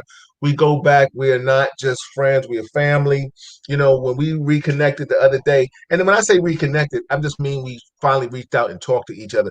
There's never been any animosity or nothing, but that's my dude. Like Ace and I have kind of grown up in this business together. You know what I'm saying? Because he's seen me evolve into the elite promoter, the legendary promoter, and I've watched him become iconic and world renowned. You know what I'm saying? And just as I've seen DJ Chris Love do that, you know, he is just. I have seen these brothers. You know, yeah, we got you 5 by 5 right now. The beautiful thing about that is that really there isn't any really too many DJs that I haven't worked with. If from the 80s, the 90s to the early 2000s, if I haven't worked with you, that's something different we could talk about. But we can go from the Knuckles to the Mel Stars to anybody, from the Reds, the Chris's, whomever. If you played in this promotional circuit that we handled with providing entertainment to the nightlife of New York City, and I'm talking 5 boroughs extending to Long Island and Suffolk County and New Rochelle and wherever the hell you want to go. Let me tell you something. If basically, and I'm not even talking about me per se, I'm talking about if these 2 dudes wasn't playing at your party, it really wasn't fucking popping, yo. Real talk, you know what I'm saying? It really wasn't popping. You know what I'm saying? Bro. I mean, yo, I can say it. I can say that because the bottom line is I'm a promoter. Because it's my job to bring people in. It's their job. It's their job to keep them dancing. It's my job to bring them in. So if and there isn't any promoter that's not gonna hire a DJ that can blaze that set. I'm talking about from A to Z all night. You understand what I'm saying? So everybody out there, if I'm saying something wrong, and we used to do it with crates. Remember the crates? Talk about that. Rocking the party with crates. Oh my God. Talk about that. I look back at my old photos and I'm like, I used to rock a party with crates from beginning to end. And back when I started, it was just one DJ. I don't know when they start pairing DJs up, but I know in my beginning it was one DJ. And you got your 8 or 9 crates of records, and you rock a party with your crates of records. Taking the record off, that's crazy. I mean, if you think about it now, and it's like, yo, the people who's just jumping on with the Serato and all this and pushing buttons and all that, y'all have no clue. Clue. You guys had to have a team, like I said, to carry the crates. Because let me tell you something, Ace and Chris, I know I'm telling the truth of this shit. I don't even care if you want to dispute it. Your man wanted to come to the party for free, carry them damn crates, right? Yeah, but yeah, that, of course, that happens. Yeah, that happened with me. I don't know who I was calling crates for, but that happened with me. Yeah. So let me ask you a question, Chris. And listen, this is Real Talk Chronicles, everybody. I'm your host, Bill Forster. I got the mixologist, DJ Chris Love, in the building. I got the original crowd motivated DJ Ace. I have legends in this game of turntables. I appreciate them for coming on, rocking out with your boy. Let me tell you something. I talk about everything. I talk about the promotions. I talk about politics. I talk about life. This is what Real Talk is all about. And it's not over. It's over when they want to say goodnight. But I'll stay with them as long as they want to stay with me. So funny. Let me just ask you this, like, Chris, I'm going to go to you first. No. Matter of fact, I kind of talked to you about that earlier, so I'm gonna defer to Ace, and then Chris, you can come and pick it up on it. Ace, who were instrumental people that brought you along the way in this DJ game, or people that you looked up to? And then Chris, you can kind of piggyback off that. Go ahead. Yeah, that's a very broad question, and Chris, I don't know if you heard. Let me just give you those props real quick, because I don't think your audio was straight when I said it. But right. Up respect to Chris, Kim, Super Tracks, all of them, because like I said, whenever they gigging, they always reach out to me. So appreciate it, man. Exactly. And like I said, DJs are like a big frat, and the DJ game is very cliquey, very cliquey. There's some cats that mess with some cats, and there's other cats that know cats but don't mess with them. Right. Okay. Now we got that out of the way. Second, Appreciate you. oh yeah, no doubt, man. That's forever, man. This is my dude, forever. Then in regards to what you had asked me before, Bill, about promotion. Now, go ahead, rock on, brother. Yeah, the game has transcended tremendously. Right now, of course, when I first started, my influential guys, I mean, I could tell you now, I've rubbed elbows with a lot of cats that you may have heard of. Like when I was in high school, I used to hang out with this dude named Little Quick. Little Quick was the right-hand man to DST. Okay. DST, of course, right-hand man to Bambaataa, Jazzy J, Theodore, all them cats. Shout out to them brothers, yeah. Exactly. So Little Quick used to come to my house, and he used to do tricks I had never seen in my life. Mm-hmm. Okay. DST is one of the first turntablists the world has ever didn't know. Why he's the one that did the scratches on Rocket. Talk to most turntablists around the country, and you ask them that question, Bill. When was the first time you were introduced to hip hop or scratching and DJing? They'll say, I believe it was the Grammys or American Music Awards when Herbie Hancock was on there with DST doing the scratches for Rocket. Yes. So DST he taught Little Quick tricks. And he used to come to my house and DJ with a sheepskin on and blow us all away. I mean, it was ridiculous. I wish we had video back then. Absolutely. So fast forward. Now I'm still a teenager, and I ran into Reggie. And Reggie started my career. And shout out to Reggie Wells, my old promotional partner. Exactly. And long story short, I begged Reggie to let me play at Justine's. And Reggie is the original Flex. Reggie used to do 3-4 gigs a night. In those DMC cases with the wheels on them. He never had a set in his crib. Right. Never. So he would just play, because when you're gigging, ain't no such thing as practice. You don't need no practice. People that know me, I don't listen to music. I like to listen to talk shows. I love comedy. I love movies. I love documentaries. But I don't need to listen to music only when it comes down, because to me, music is business. And then when I'm ready to do my business, then I get into it and I designate certain days for that. But and hold on, let me just say that. That's something we can talk about, because I asked Chris, and I'm going to ask you this too later on. So this is just something I put out in the universe. When Ace is just chilling in his car, driving from one set to another, who does he listen to? I want you to stay with what you're talking about. Yeah, I just want you to put in the universe. So go ahead. Absolutely. I'm gonna get to it quick. So no, take your time, baby. So what we were touching on, just people that were inspirational. So again, yes. Reggie was the one who started my career.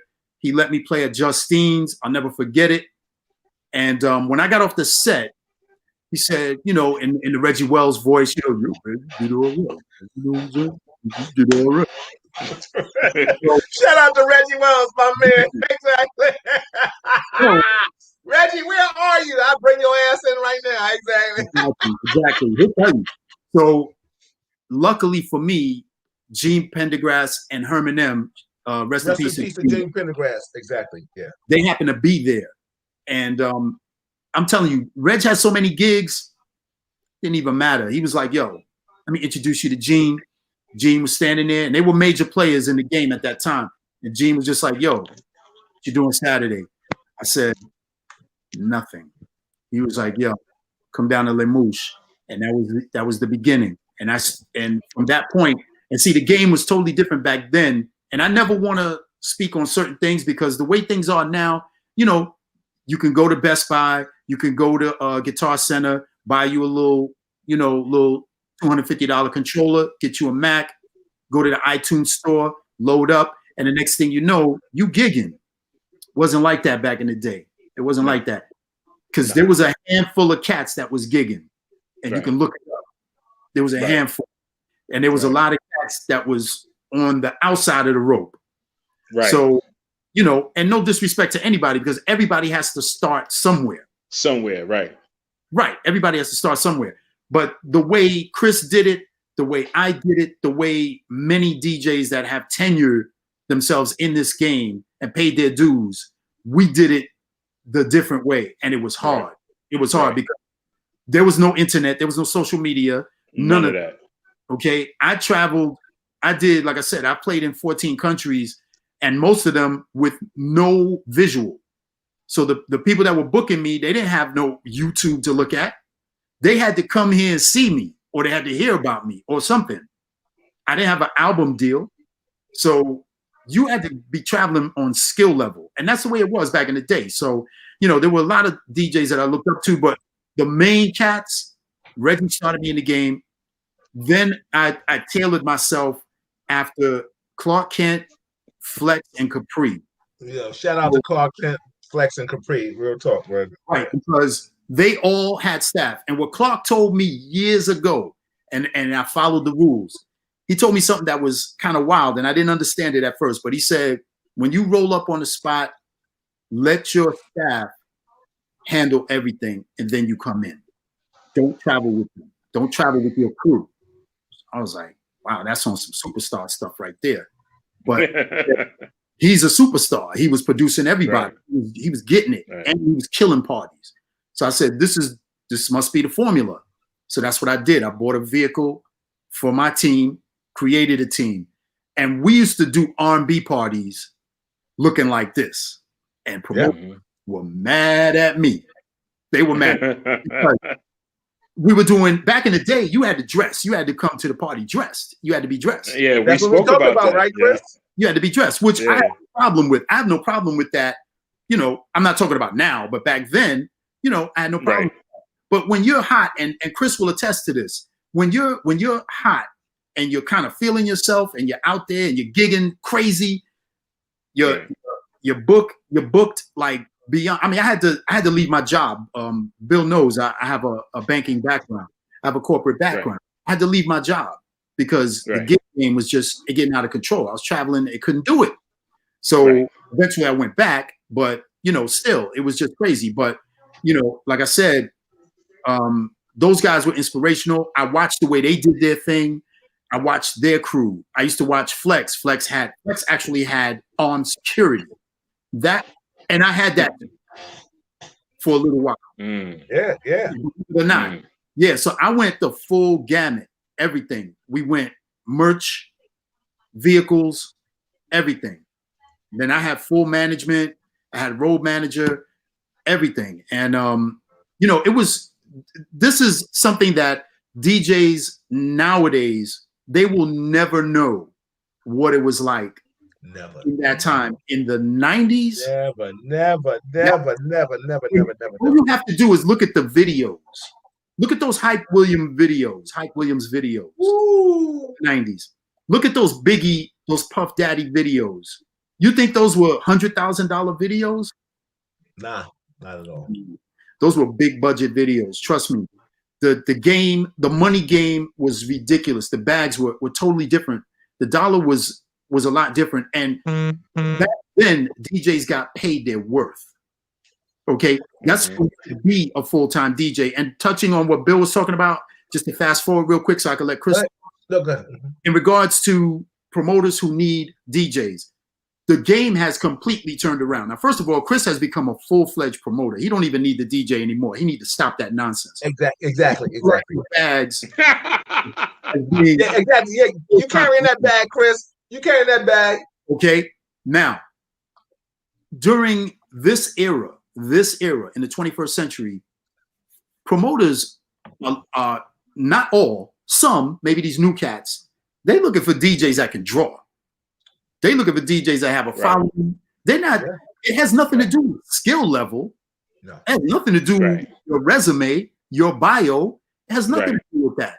Right. And let me just interject. Stay with that, Ace. And let me tell you something. That's why a lot of times, from a promotional standpoint, you know, everybody that knows me, you know, I'm a respectful dude. I pay homage to everybody, and I walk a humble game with this. But like I was telling Chris before you came on, Ace, I don't go to anybody's party if you ain't showing me love. You understand what I'm saying? And when I'm saying showing me love, not that you have to let me know in advance that you love me, but when I come to that door, don't give me no drama. You understand what I'm trying to say? But and let me tell you something. and I put him on blast. He's my dude, and I love him. Like I started Rob Jackson in this game, right? And Rob has never, to this day, told me, "Yo, come to the door, and no matter who you with, just come love." Now I put Rob on this map. You understand what I'm saying? But the people that he pays homage to, the Flosses and the Gators and all those other individuals, you know what I'm saying? Like I know I can come to your door, Chris. You know what I'm saying? And I ain't coming with nobody. I'm coming with my wife or coming by myself. Because all I'm doing a lot of times is just coming and paying homage. You understand what I'm saying? Because this is the part of the game. But listen, if you ain't loving me like that, I'm confused. You understand what I'm saying? Because Kobe would never shut down Michael, and Michael would never shut down Dr. J. You understand what I'm trying to say?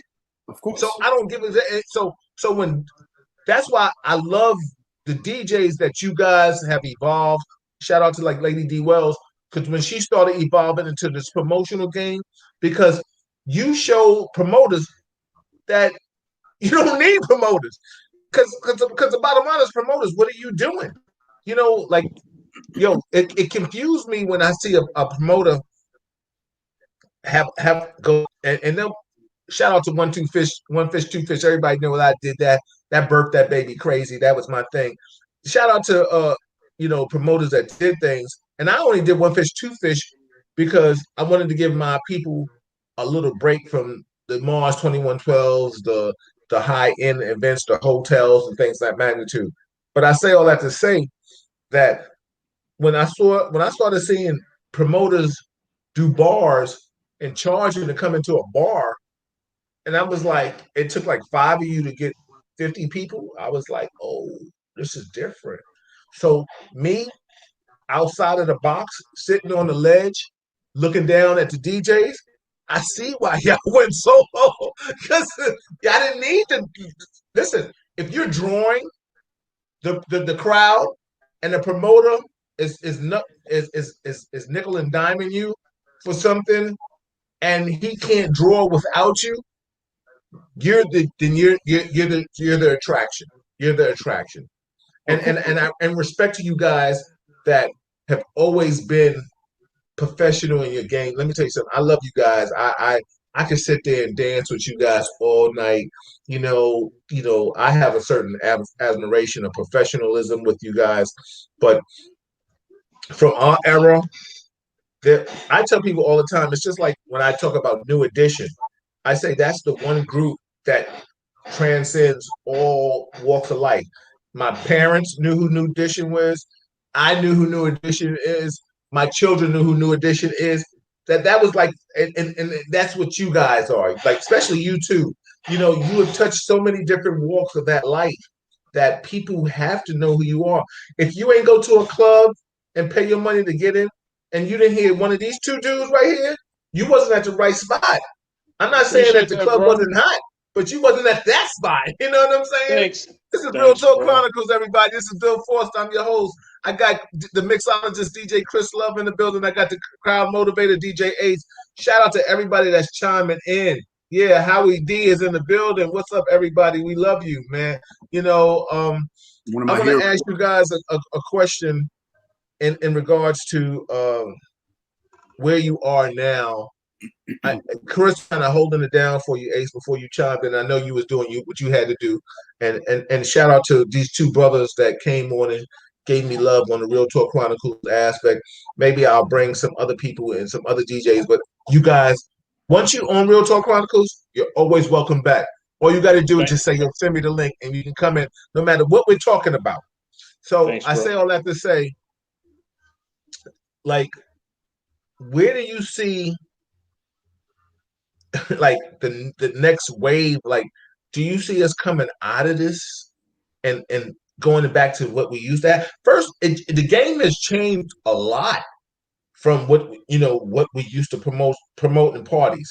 You know what I'm saying? Like Ace, Chris, I'm sure you're not playing what you did in 2000s and in the late 90s.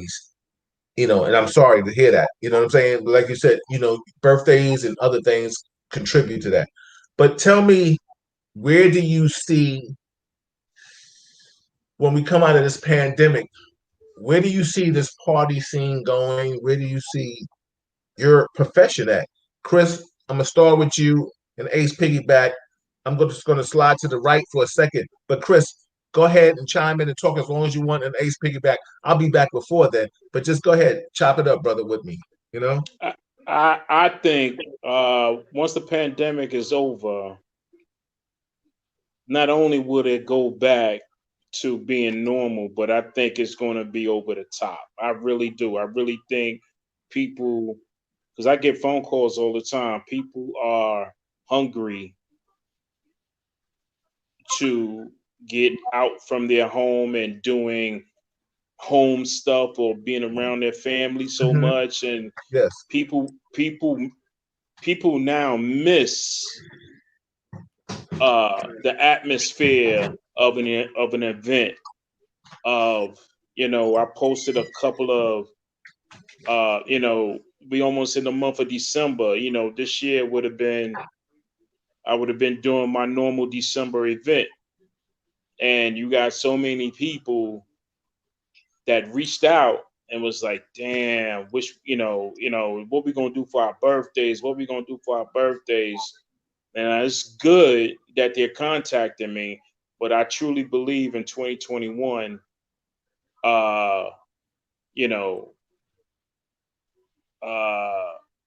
hoping that we get back to normal or be better than normal. But I do really feel that we're gonna be okay.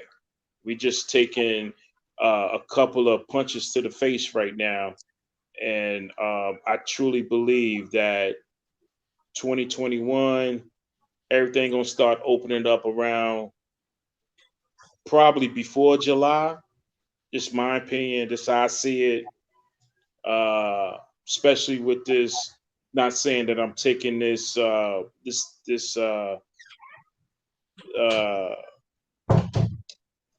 the remedy to the virus. Not saying I'm taking it, but they claim like they're 90% with a remedy for this COVID-19. Would you take it? Would you take it though? I ain't say I was gonna take it. I'm just putting it out there that that they put it out there that it's 90% effective, which is going to make everybody at ease. Just in case you get sick, at least they got something for it. Yo, let me just say this, Chris. Yo, I remember back in the day they told me about taking a flu shot, right? And I was like, all right, I didn't want to take the shit. I took the shit. Damn near, I thought I was about to die. I had the flu. I couldn't shake it. Let me tell you something. I ain't taking the flu shot since then. So I know one thing I'm telling everybody out there, as per your host, Bill Forster, I'm not taking any vaccine unless it got a year or so in the bank or more. Because you know what's so funny? And maybe even after that, like I'm O negative. I'm a rare blood type. I'm only 6% of the world is O negative. They said that O negative people have kind of have like some kind of immunity to coronavirus. I'm not trying to find out, but I understand that. But I'm telling you, if certain statistics work in my favor, I will utilize them to the best of my ability. Everybody, this is Real Talk Chronicles. I'm your host, Bill Forster. I got the DJ Chris Love, the mixologist in the building, and I got the original crowd motivator. Yo, listen, if you like it, share it. This is Facebook Live. This is YouTube Live. Everybody, shout out to everybody that's chiming in. Shout out to Lawrence Ben Miles, the dancing man. He said, "What's up to both of you guys?" You know what I'm saying? The dancing machine said, "I work in healthcare and I'm not taking it." Linda, Linda, you couldn't hold still to take it. You know what I'm saying? So I don't know what you're talking about and shit. Shout out to Ed Walker back in the days promoting. So Chris, I get it. It's a different animal that we play with nowadays. I'm afraid. I think New York will like they're antsy on coming back to partying and wanting to jump back out in the game. But I think the summers are going to be off the chain where people are going to promote right now. because the bottom line is, I don't see you or Ace or anybody throwing the parties. I kind of, I was doing the brunch parties with assorted flavors, but I'm not seeing myself at the door with a thermometer checking people's temperatures. Like right now, I think masks are the new outfit. You know what I'm saying? Like when you dress up right now, you got a mask, you got to wear a mask, and Ace, B Fly, he don't wear a mask if it ain't coordinated. You know what I'm saying? Like, listen, if I'm wearing black, I'm wearing a black mask. If I'm wearing blue, I'm wearing a blue mask. If I wear some sky blue shit, I'm wearing a sky blue mask, because that's just what B Fly do. And you know what I'm saying? So I say all that to say that people are dressing masks up to their outfits now. Yeah. You know what I'm saying? Yeah. That's real talk. Like you got the Puma on. You're not going outside. I'm sure DJ Chris Love wasn't outside today without a Puma mask on or something like that was a coordinated, or a white mask. He wasn't walking around with no Puma without a Puma mask. He wasn't walking around with a Nike mask when he had a Puma shirt on. You know what I'm saying? Right. That's just who we are right now, and that's what the world we're living in. So I say all that to say that I think, for me personally, I hope we can get back to it.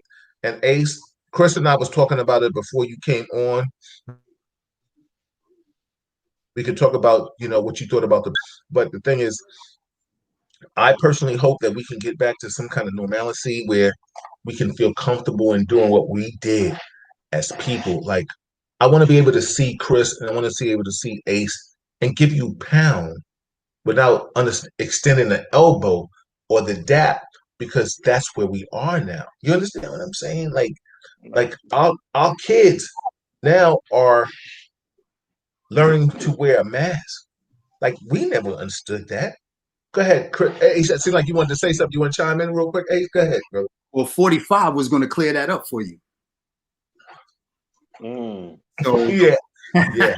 So those of you that went out there for 45, and he's going to be kicking and screaming before he gives up the crib because he doesn't want to leave. He was going to just if you go down to Florida, Florida's wide open. One of my boys worked in the strip club down there, and it's wide open. If you go into the strip club, you ain't going to no strip club with a mask on, that's for sure. No, not at all.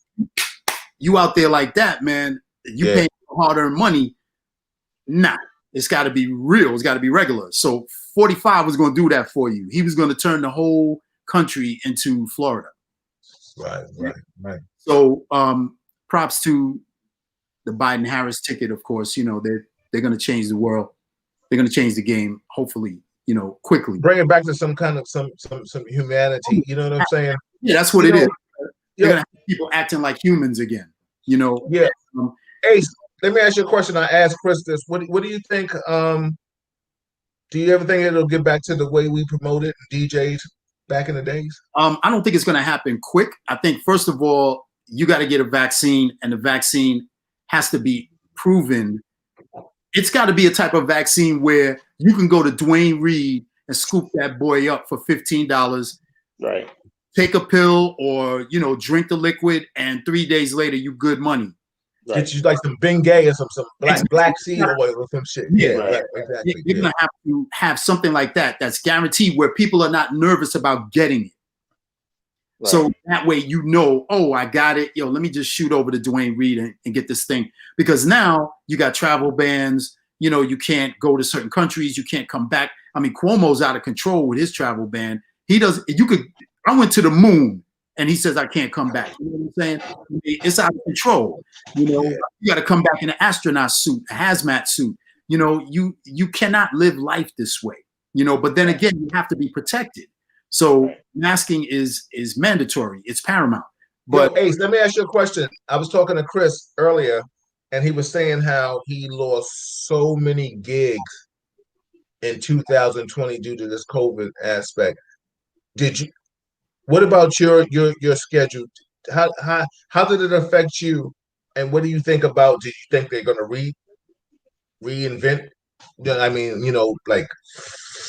Are they going to rebook you for 2021? What do you think about? Because Chris was telling us, he was like, yo, he was, and the Chris that I know he's precise. He Yeah, when he texts me and email me, he's like, "Yo, we doing the Dallas Giants. This. Oh, I got this or that. This is how we doing." So I know Chris is real professional with it, just as I know you are that too, because I know you two individuals that well enough to say that. But what I'm trying to say is that, where do you? I mean, first, how did 2020 hurt you with this COVID thing, and what do you think 2021 holds in store for you? Well, 2020 has definitely been a wreck on my pockets because luckily it's DJing has always been a supplemental income. I've always worked in the corporate field. So thank God I do have a revenue stream, but there are DJs who are full-time DJs. And like Chris, yeah. Yeah. So personally myself, now I had a residency for 12 years at Frank's Lounge in Brooklyn, and I was the promoter there for Fridays. So that is those DJs, and Chris can attest to this. If you have a residency, this is cash that you're getting that's tax-free and it's consistent. That is the key. And one thing about my residency, rain, sleet, snow, 10 people, 500 people, didn't matter. Envelope was there. Okay. Right. So that means you can make plans. You can think about paying for certain things in advance, knowing that you have this supplemental cash flow coming in that can take care of those expenses. Mm-hmm. So I say that to say that I think myself, Chris, and every working DJ on the planet, we have lost no less than 50 grand, easy. That's easy, just using that as a round base figure. So that was my supplemental income. So my expenses haven't changed. My rent hasn't changed. Nope. My eating habits haven't changed. The way I like to buy shoes and clothes and stuff like that, even though we don't have anywhere to wear it. Right. You know, when you see something online that you like, you want to have the ability to buy it. So to answer your question, yes, 2020 has been a total disaster. And will we be rebooked in 2021? Well, it's a different game. The venues are different. All the venues are closed. People are losing their shirts. Right. So you won't even have the venues. I've driven by some, and people, I look at DJs that are trying to live. They're restaurant DJs. I went to a couple of DJs are in playing, they trying to do their party set. You can't dance. Right. Because when you have outdoor dining, you can't dance outside. Okay. We went to, after work, we went to Jimmy's on 38th Street. Yeah. Outside dining. Right. They had the DJ, he was on the controller, and he's playing all the regular party joints that Chris and I play. But all you could do was chair dance. You could not get up. That's against the law. You cannot dance on the sidewalk. That cabaret license is gone now, right? Exactly. You can't do it. So in order for this industry to get back to the way it was, I think you're looking at 2 years. I don't know if it'll be in 21 because first of all, you got to have the vaccine. Vaccine has to be proven, has to work. People have to feel safe. People want to, like you said, Bill, want to dap each other, want to see each other, want to give each other a kiss. Like, hey, what's going on? I haven't seen you in a year. Yo, let's go to the bar and get lit, whatever. That type of confidence in being around in large crowds has to come back. Now, of course, there are people that are doing it in other countries. They don't care. They're doing it. And some of these rave parties, every day you hear it on the news. Oh, they busted, some underground party. Right. They had 300 people in there, no mask. Everybody got fined. It's happening. But yeah, to answer your question, Bill. Hold on, Ace. I want to give a shout out to the iconic, my big sister, Melba Moore is in the building, showing some love to both of you guys. Melba's in the building. Melba. Yeah, exactly. Yo, let me tell you something. Melba, I got to get you on the show so we can chop it up because people need to hear from you. I want to celebrate you. I want to promote you. I want everybody to know that we love you and appreciate you. Thank you for tuning in to your boy, Bill Forster. This is Real Talk Chronicles, everybody. I'm sorry, Ace, but I just had to give that a consistent her love. Yeah, so go ahead, Ace, finish up, please. Yeah, I remember when we did the 30th anniversary Kiss FM at the Harlem Office State Building. Melba was there. Yes. And she's chimed in on my Instagram live show many times on my 45 show. So shouts to an icon, to a legendary queen that is definitely, I think she was part of Hush Productions. Yes. Yeah. Yes. Well, remember Scotty Freddie Flash. Jackson and Yeah. Shout out to Freddie Jackson. I call him Hollywood. That's my man, Freddie Jackson. And shout out to Allison Williams, the first lady at Def Jam. She will be on next week, Monday, for her Real Talk with Allison Williams. She is doing a special on lupus. I just have to give that plug. Shout out to you dudes. Shout out to the mixologist, DJ Chris Love. Shout out to the DJ, the crowd motivated, the original crowd motivated DJ Ace. I'm your host, Bill Foster. Melba said, what you say, Melba? I would be delighted to set it up with my manager. Melba, I got you. I'm going to have either you can reach me or we'll have Allison. We're going to set it up because, Melba, we need to hear your story. I want to appreciate you. I want to salute you. Vanetta said on Sunday there was a brunch on the House Music Street parties in Brooklyn. It was crazy. Yes. Melba, we love you. Let me tell you something. My wife and I, we love a song. I ain't going to tell you what it is. I'm going to play it one day. Matter of fact, I might play it right now before when we chime out. But right now, I'm gonna get back to these gentlemen, Melba. So please, Melba, let's set it up. We need you on this show. People need to celebrate you, salute you, give you your accolades when Black women are doing their thing. Shout out to Kamala Harris for being the first VP elect. Let me tell you something, Melba, you was already here doing what you do. Everybody, this is Bill Foster. This is Real Talk Chronicles. I got the mixologist in the building, and I got the original crowd motivated DJ Ace. Yo, listen, we're talking about politics. We're talking about promotions. We're just talking about financial gain. Listen, hopefully we can get back to some kind of normalcy where it used to be what it was. I think the streets gentlemen are just fiending for getting back to. They fiending. I'm scared because the bottom line is they talk about a mask. Some people get tired of the mask. Some people want to get back to what they used to do. Some people want to just have this kind of function. One people want to do this, want to do that. Listen, what do you think? Are you fearful of this COVID-19? Are you fearful of this coronavirus? Like, Chris, give me some insight. Have you experienced any anxiety from this shit? Like, what's going on? Anxiety came from listening to the news. But if I drive to Cheesecake Factory, they not worried. If I drive to all these other restaurants packed with people wanting to be outside, they not worried. But anxiety comes from continuously listening to the news. Now, I take it as it's like the flu, probably a little stronger. I'm not saying that it's not dangerous. I'm not in my best of health, but working on it, building up my immune system, and doing what I do. I'm no doctor. I'm only going by what I hear, that it affects people with underlying conditions. I don't know how true that is, but I hear it a lot, so I'm assuming that is true. But if you can eliminate watching television or watching the news, because I've done it, that's why I'm saying it. If you for 2 or 3 days, and I definitely had anxiety because I was fearful of this, but I had to stop.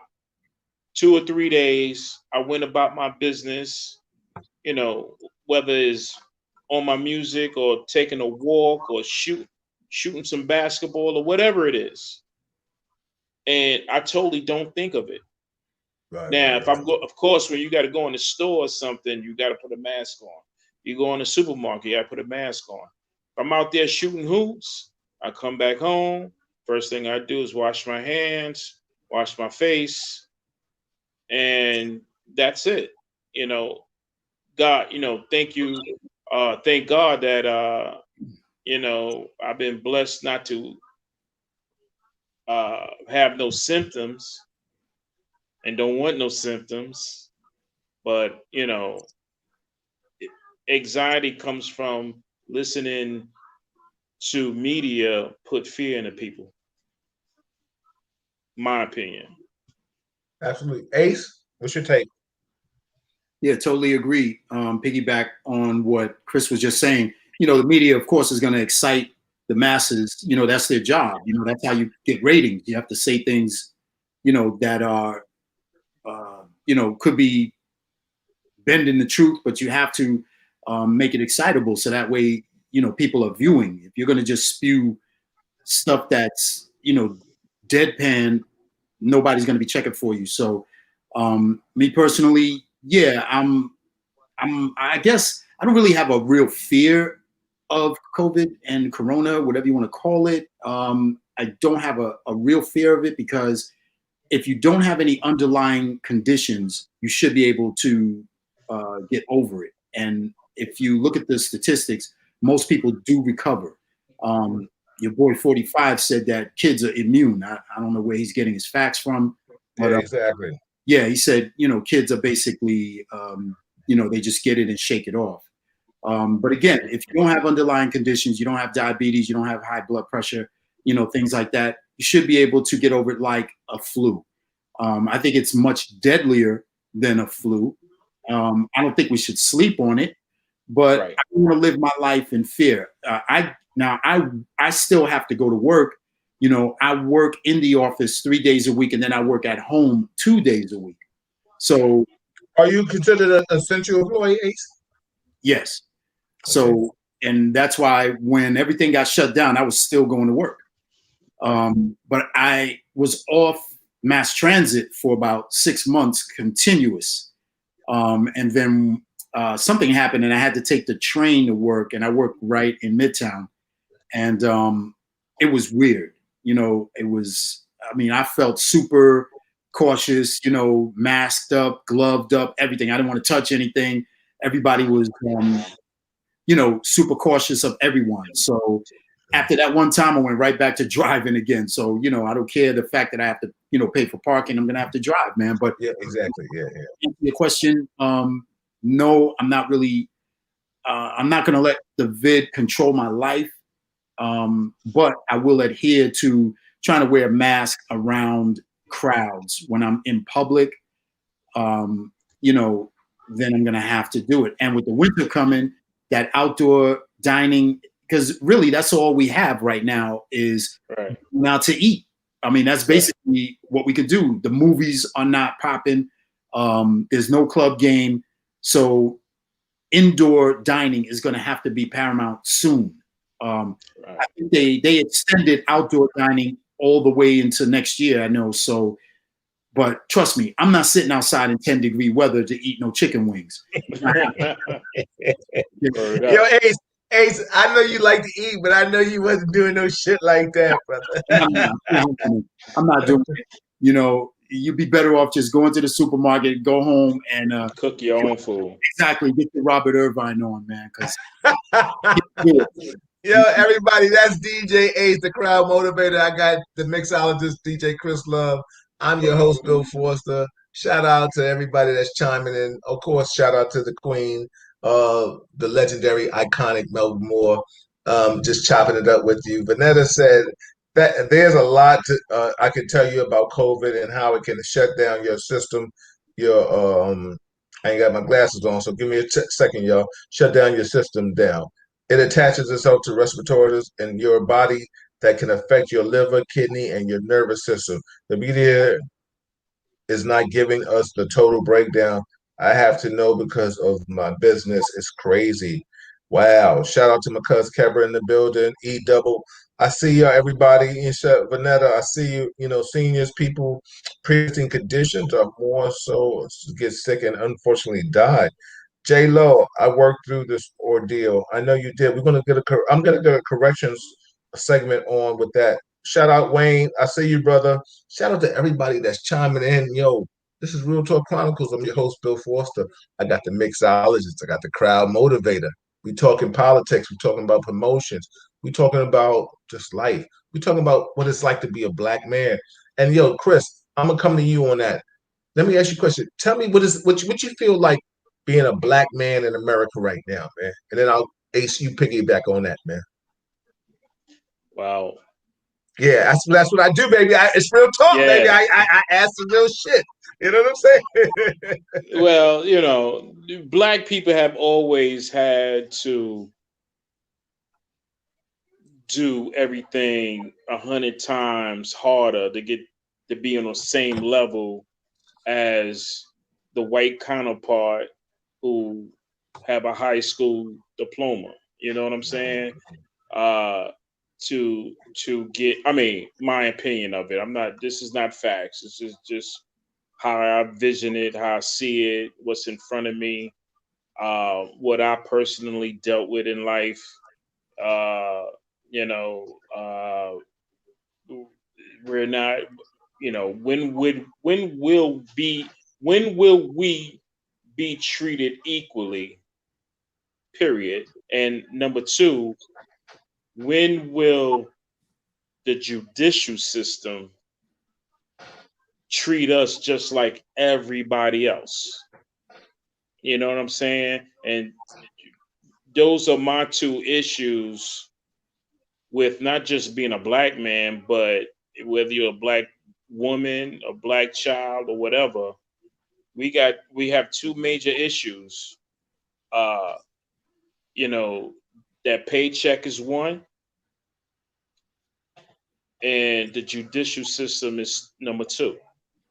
You know, a black person can go in jail for armed robbery. What do they get? What do they get for that?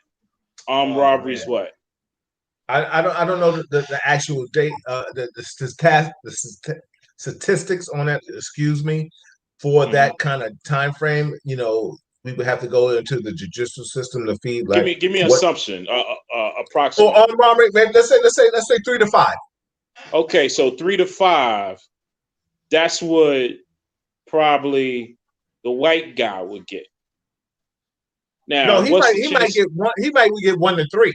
Okay, well then you understand what I'm saying. Then is, you know, until the judicial system treats us equally, just like everybody else, and that paycheck, you know, we will never be treated equally as a black man. That's my only issue. And as far as, you know, racial profiling, I mean, I've been dealing with that since I've been driving. So, I mean, to me, it's pointless to even mention that. I got you. Ace, what's your take on it, brother? Yeah, definitely agree with what Chris was saying. Being a black man in America, or any brother of, you know, of color, not just black, but, you know, any minority, right? You're at a disadvantage automatically, and you're treated differently. The courts, as Chris said, the courts handle you differently. You know, talk to you differently. Yeah, they talk to you differently. You have to, as Chris stated, you have to shoot for the stars just to get the minimum. Yeah. You know, and that's, you know, that's the way they have they've set this system up. I mean, this system was set up that way. It's set up for failure, you know, and that's, you know, that's the way they have run this thing. Even though people of color have helped build this country, not only that, they built the White House, where these people are living. But you know, again, this the whole concept of keeping minorities down, the crabs in a barrel syndrome, that whole thing, putting us against each other, that whole brainwashing was done hundreds of years ago, and it's still embedded in people of color. It's still in us, you know. And unfortunately, I don't think we're going to see the change in our lifetime, because if you think about it, we already had our black president. That was 4 years ago. Think about how long ago that was. Yeah. And what I always tell people is, think about how your life was when that particular president was in office. Now, a lot of people say, well, Obama, man, he did this, he did that. Of course, we were proud when Obama was in office. We were super proud.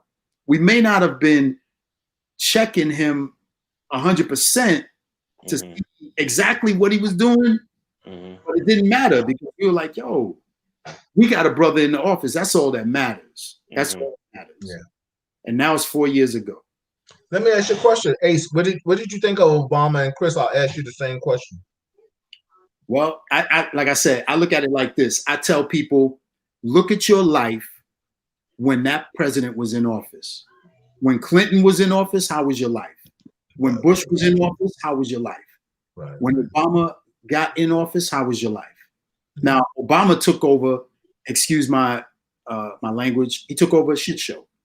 Yes, absolutely. So he was playing with a messed up hand right from the beginning. So he had to work from the bottom up. They gave him, I mean, Bush handed off trash to him, straight trash. Yeah. So, you know, he can't even be faulted for his tenure. But, you know, that's the way I look at life, you know, like, because you got to understand the people that you're voting in, they have to make change in your life. Because people say, oh, my vote doesn't count. My vote doesn't count. Well, you have to start with the local voting. You have to get things changed locally and then regionally and then nationally. So if you're, you know, if you need changes in your neighborhood, Biden ain't gonna be able to help you in your neighborhood. Right. Not right now. He got bigger fish to fry. Right. He ain't gonna come down to Mother Gaston and try to get the garbage off the street in front of the projects. That's not his job. Yeah. It's not his job. That's a local job. You need to get your local people involved. You need to get the community involved. That's when you have to get with your activists and you have to get the local people to try to get stuff done in your area. But you know, getting back to your question with Obama, you know, I'm just glad that he did his time and he was able to do what he needed to do. I can say, me personally, I made more money before his administration and after his administration. Right. So, you know, was my life better when he was in office? You know, I mean, that's real talk. Listen, financially, like you said, I mean, when you start going into different tax brackets, you know, and I'm sure that is. I had a person ask me one time, if Trump wins or loses, does it affect you? And I said no. So he says, do you support Trump or you know, you disassociate yourself with Trump? I said, of course I step away from him. I said, because the bottom line is financially, I am where I'm at in this world. You know what I'm saying? I'm winning. That's what it is. I'm just winning. I'm good money right now. You know, maybe another level. I might be another person more, but right now I'm good money. I always say if I take another job or I do something, it takes me into another tax bracket, and that's a whole nother IRS situation, right? But but the one thing is that I have to understand: is it about me or is it about my skin tone? You understand what I'm saying? So that was prevalent with what you just said, Ace, because the bottom line is, like you said, about you and Chris both acknowledged, you know, I was doing pretty lucrative before Obama, but Obama didn't help you guys. But, you know, because maybe you succeeded certain financial gains that weren't for the Jane and the John Doe. But right now, is it about us or is it about our skin tone? Because let me tell you something. We all want people of color to rise. You know what I'm saying? Because you win, I win, we all win. You know what I'm saying? And it's a shame that a lot of times people don't have that ideology. I'm not saying that maybe even you guys may not even agree with what I just said, but bottom line is, as a person of color, I'm sure you understand what I'm talking about. And that's the key point, right? What I'm talking about. You know, we want our brothers and sisters to achieve certain goals.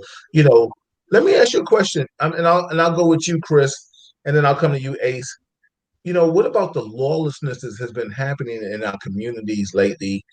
And what do you think about when they're talking about police reform? We're gonna before I let you go, I'll ask you some more promotional DJ things. But Chris, what do you think about what you're hearing in the city community? They're talking about people acting up, fighting, just all kind of shit. What's your take on that? On the people acting up or the police reform? Both, whatever ones you want to chime in, brother. Whatever one you feel like you want to converse on. Let me start with the police reform.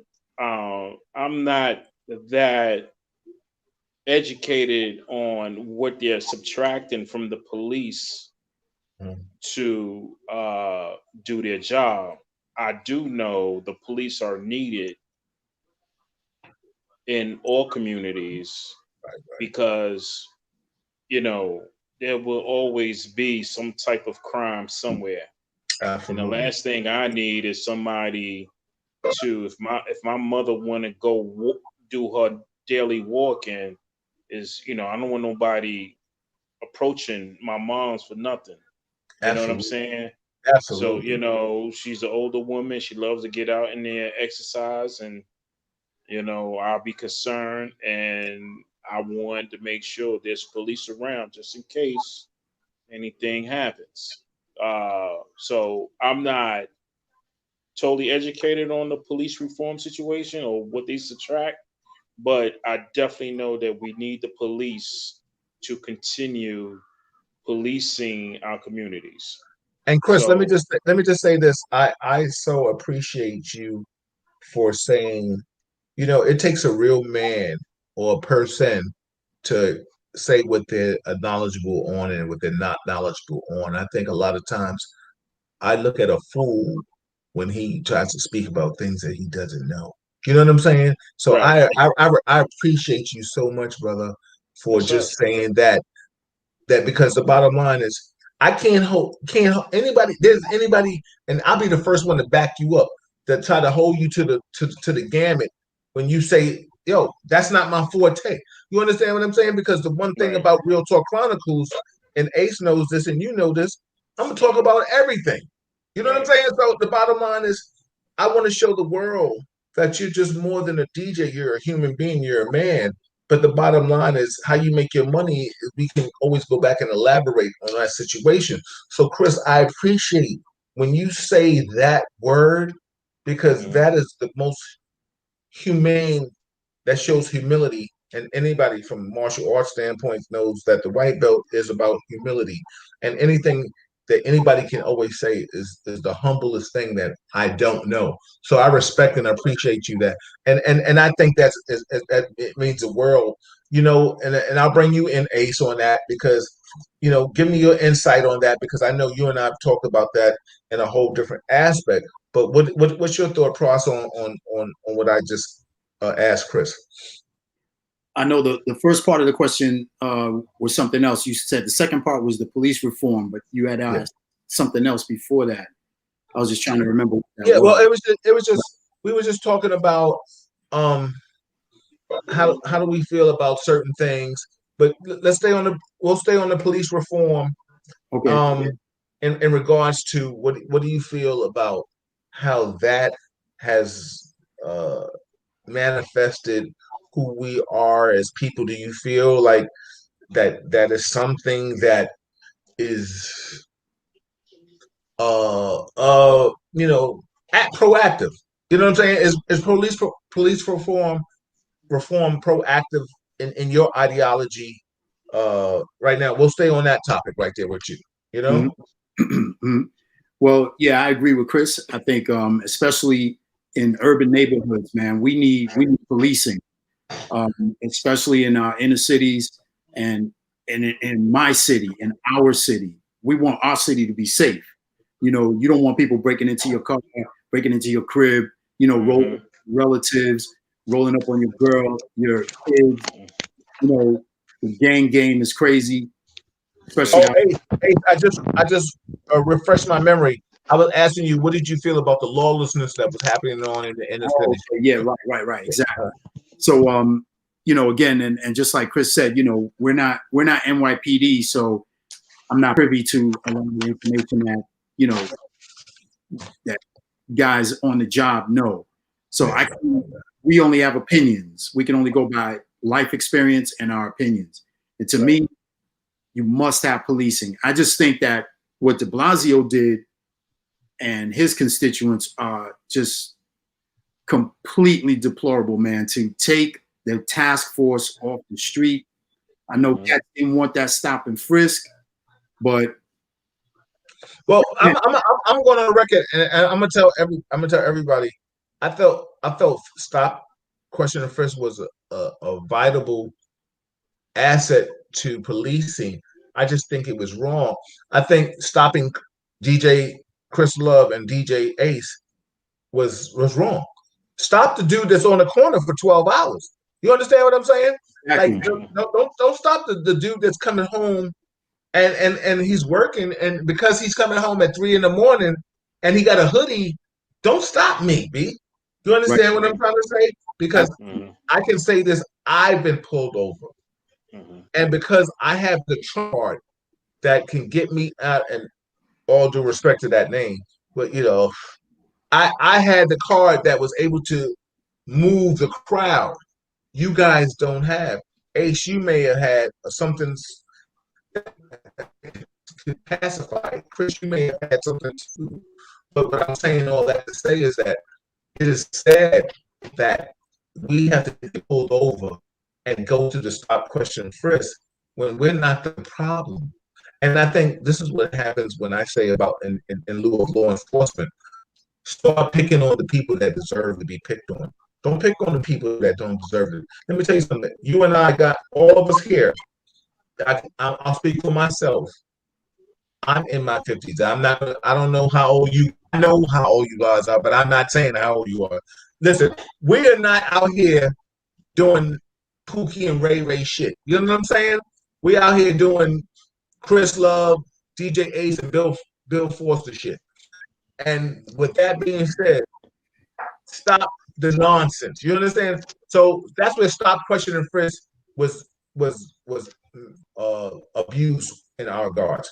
You want to stop and question the dude that's on the corner for 12 hours? Absolutely. Let me tell you something. When I was working in law enforcement, it was always said, yo, you will never know the hardworking people in your community. And the dude said, why? Why, Jimmy? I don't know why. He said, because you'll never see them. They don't mess with your shift. By the time they go to work, you won't see them. And when they come home, you'll be off. You're only going to see the people out there that's doing crime. And you know what's so funny? That person, whoever said that, in my eye, was always right. So I get it. So, you know, as people, of course, we have to do better. But the bottom line is too, we need reform. And when they say we talk about reform, let's talk about knowledge. Let's talk about enlightenment. Because let me tell you something. I'm not talking about taking away money. I'm not talking about that. Because I still want to know what happened to the money that was there for us when we were kids, the PALs and the rec centers and stuff like that. Because those are the things that we grew up on. Ace, Chris, we all grew up in inner cities. We are both 5-borough kids right here, the three of us. Where happened to that money that when we was able to go to the after-school program? Where's that money at? You know what I'm saying? It just happened to disappear. Because the bottom line is that's who cultivated who we are. Because the bottom line is when Ace's moms and Chris's moms and my moms and our fathers told us to go to that center, that's where we went. And we was told to be home by 9 o'clock. That's where we came home. You know what I'm saying? That's facts. Right. What happened to that? I don't know. I don't know where that funding is at. So talking about the police department, I don't know. You can reform all that if you want to, but I want to know where that budget's at. I want to know where it is, where those kids were able to get that money so we could grow up to be who we are. Because the bottom line is the three of us have all played ball against that person, that we've all played baseball against that person. We've all went to the school dance with that person. We've all had fun. And the bottom line is we were all raised up with a village. I think it's a problem that the village in our communities are gone. and that's a sad thing. You know, I really wish that it came back. I don't know how to get it back. As much as I try to be a conduit for a vessel for information, I can't say I've succeeded in that task. I can only talk to brothers like yourselves to help me come to some kind of conclusion. You know what I'm saying? Like how do we make the world a better place? And you know what's funny? I don't want to keep you guys too long. I got you looking at already in 2 hours and 30. You're always welcome to come back. First and foremost, this is Real Talk Chronicles. I got the mixologist DJ Chris Love in the building. I got the crowd motivator DJ Ace in this building. ACE, yes, play for a fee, not for free. Let me tell you something. I've been saying that shit since about 30 years. I appreciate the emotional gain that you and Kim and Joe are doing. I can't wait to see you guys come back and do that. You know what I'm saying? Like the world needs that, because right now the game is different, and from me being that big brother looking in the sky, looking down at you cats, it's you, it's the dynasty, it's Denny Mo, you know what I'm saying? Ain't too many kids. You know, shout out to my man K Mel in Brooklyn. K Mel stands the test of time. I don't know what the hell he drinking. He drinking the promotion juice that he will always be there. Brooklyn stand up. Shout out to our brothers that we lost in this game. You know, DJ Lance, DJ Tommy Allen. You know, these brothers kind of passed simultaneously. Really, that's what was crazy. And, you know, it was around that COVID thing, so we don't know if they had it, they didn't have it. So, you know, which was crazy. Shout out to Lee Green, El Dorado, coming out of New York, out of Harlem in the Bronx. So, you know, it's so funny. I want to keep you longer, but I'm not going to. So first, I want to ask you guys, just tell me what it was like to be a DJ. You know what I'm saying? Like let's go into your mindset. But like, what's it like to be a DJ? And then I got one more question before I let you go. So Ace, I'm gonna ask you tell me what it's like to be a DJ. Like, how does it feel to move the crowd? Chris, what is it like to see people just jamming and partying, and when you switch to a record and be like, ah, you know what I'm saying? Like, give me some insight into that real quick. You know, let's kind of end this on a little positive energy. So give me that, and then I'll ask you one more question. Go ahead, Ace. First of all, that was probably one of the best questions I've ever heard anyone ask a DJ. And I like the way that you're handling the show, Bill. And again, everybody that's watching, just make sure you keep following Bill with this platform. I think it's a crazy great platform. And I'm gonna be back because I want to talk some more ish. But but yeah, man, that's an incredible question, man. And I'm gonna tell you, and Chris is gonna have his reasons as well. But I think he'll agree on some of the stuff. I think, well, for me, first of all, I didn't start out as a DJ. I was a dancer, and then I started out as an MC. Yes. And the thing is, the dudes that I was with couldn't DJ.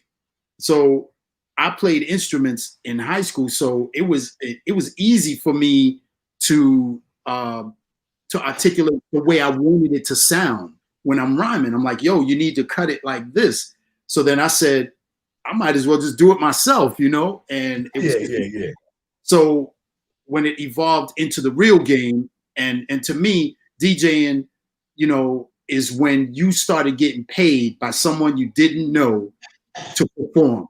That's when your career started. And when I was first booked, it was like the most incredible feeling. It was incredible because, you know, some people aspire to be celebrities and they want to be superstars. And, you know, you just want to have the crowd appreciate what you're doing. And that's the key when it comes to DJing, is that DJs, we are born promoters because we break records. That's what we do. Absolutely. Music. So we bring you music that you didn't even know about. And we make music. DJs do that naturally. Their ear, Chris's ear is beyond the ear of the average person. Absolutely. Person, a layman who's not a DJ or not a producer. Think about people who produce records. Think about Kanye West, the old Kanye. Yeah. If you look at some of the samples, now I'm a sample person. I live my life for samples. That's what I do. And you think about how he can make a record, a hit record, from 5 seconds of a Portuguese record. How did he do it? Because he is so gifted that he can do that. You and I can't do that. No. So not everybody can cut hair. Only barbers can cut hair. Your boy can tell you, yo, I'll hook you up. Yo, Chris, I'll hook you up during the vid and give you a motion. Having you looking like Gumby in the joint. Word up. Yeah, exactly. But a barber can cut your joint tight for 50 years because that's what they do. And DJ, this is what we do. You can't do it like a DJ. DJ put it, they know how to put it together. The real cats like the Chris Loves and the rest in peace, Tommy Allen and the Lance, them cats know how to put it together. Okay, they know how to do medleys. They know how to do blends. They know how to bring the crowd from the apex, bring it back down and bring it back to the apex and have you going home like, wow, yo, I had a great time. You know, there's an art to this thing. There's levels to this thing. There's levels to this thing because, you know, cats that are doing it, you know, they just hit you with that, what they think is the heat, and then they close out the shop. You know, that's anybody can play the hot record, right, Ace? Right. Exactly. Yeah. You know, I mean, you know, but you know, again, it's so many levels to this onion. It's hard to peel this thing and make everybody understand. But you know, cats that know me, I philosophize all the time, and I talk about DJing, man, because I've been doing this more than half my life, and I've done it. I've played at Madison Square Garden. I played at North Carolina State in front of 17,000 people. I've played in a bull ring in Mexico. I've played in a lot of weird places. And a bull ring. Yeah, wow. An actual bull ring where they have bullfights. Right. Yeah. Yo, how did that feel, kid? How did that feel? It was crazy. It was crazy. I mean, and you know, I've been in different markets, you know, because I've kind of did a reinvent. So I'm in a 45 market now. So That's bananas. That's bananas. Right. We're gonna talk about that before we let you go. Exactly. We got a few minutes, but we're gonna talk about that. That's some real shit. Go ahead, keep. Yeah, but to let you know, because I want to let Chris do his thing. But you know, like I said, just the joy of seeing people appreciate your work. That is the key. I remember when I used to work with Maria Davis on Mad Wednesdays, and we put that together. And we used to do Sweetwaters. We used to do Essos. Essos was my baby. And long story short, we had an upstairs, downstairs. We do the party downstairs, then we do the showcase upstairs, then the party again back downstairs. I remember I told Maria, I don't want to play downstairs. I don't want to do the party part. I want to do the showcase where people are sitting down and they're forced to listen to what you're doing. They have to sit there. And that's when I started putting together like different sets where you sit there and you drink and you like, you know, I don't need you to dance. I just want you to understand what I'm bringing to you because DJs bring you knowledge. This is what we're trying to give you. We're trying to disseminate knowledge with this music. You know, there's a reason why we're playing, you know, this record from 1976, showing you that, you know, Drake used this record to create this record that you dancing to like you never heard anything before. You know, it's funny. I tell people who don't even know, I'll tell them that's the sample. They're like, what? Yeah, that's Dionne Warwick, 1969. Look it up. So, you know, it's just about each one teach one. It's just a great thing. So just to close out, to answer that question, the greatest thing about being a DJ, man, is just seeing people appreciate your work and just, you know, hearing the roar of the crowd. People don't understand how hard it is to make people dance. Yeah. Because DJs don't want to be jukeboxes. Right. You don't want to be a jukebox. You know, you are going to, when you go, and I don't want to throw names, I hate to throw names out, but when you go to a Kid Capri party, you want to hear Kid Capri. You want to hear his set. Right. You want to hear jukebox. Right. Okay. We want to hear his set. I want to hear what's in his mind, what he wants to put together. When I go to Chris Love, I want to see what Chris is going to do. I don't want to go to Chris and say, yo, Chris, can you hit me with that so-and-so? Right. Go listen to that in your car, man. Go listen to that on your phone. Go listen to that in your crib. We're here to listen to the DJ is the artist. Right. That artist has already put sets together in his mind. DJs are so good. They're so good. They can read your crowd and know exactly, you know what? This is what I'm going to do with them. Awesome. This is where I'm going to take them. And then I'm going to take them here. Then I'm going to take them here. Then I'm going to F them up and go left. And then I'm going to go out with that heat. And the average person, they're wondering, when is he going to play the heat? When is he? You think we don't? You think we don't know that? Yeah. Listen. It's like an orgasm. I know when I want to make you come. You know what I'm saying? That's real talk. It is. Let me tell you something. This is Real Talk Chronicles. I got the mixologist DJ Chris Love. I got the crowd motivator DJ Ace. Shout out to my man Black and Gold Mike Green in the building saying what's up to both of you guys. You know, that's Real Talk, Mike Green. It's all in the building. Shout out to everybody that's chiming in. It is all love. This is the Real Talk Chronicles. I'm your host, Bill Forster. Maybe I can go with my little AKAs, the 4-star general, 4-star entertainment, baby. I'm still that dude. You know, B Fly, Ace Toby. We can go back to the streets when we can run that game. I got the mixologist. I got the crowd motivator. Go ahead, Chris. Give me some love, man. You know, tell people what you're feeling, man. You know, about just this whole what's the enjoyment? What makes you feel good about moving that crowd, Chris? It's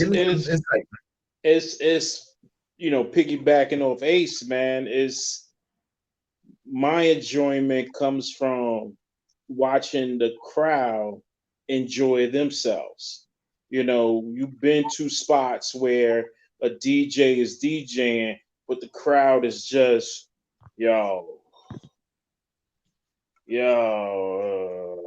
and like Ace said, it's very hard to get the crowd to start dancing. You know, it's almost as you're being tested. They want to see how the first 3 or 4 mixes going to be before they jump in, because see, you can't interrupt their dancing flow. You know what I'm saying? You can't interrupt that. So they don't want to go out there and dance for one song and like, oh, see, I told you, and jump off. You know, they gotta, if they never rock with you before, it's as almost they gotta test the DJ to see how the first few mixes going to be. Oh no, this dude's official. Okay, let's get on the floor. You know what I'm saying? So, but to your question, I enjoy the people enjoying themselves.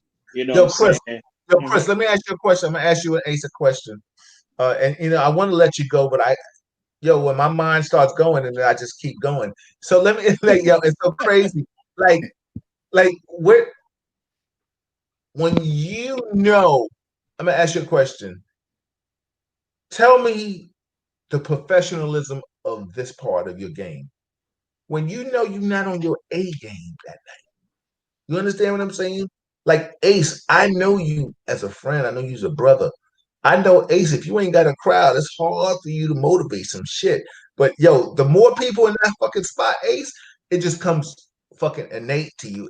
I've seen it. Chris, I've seen you play in a game. Like, crowd moves you cats. I don't know what it's like. It's like Purple Rain and Prince on the stage. Like, I've seen you cats play.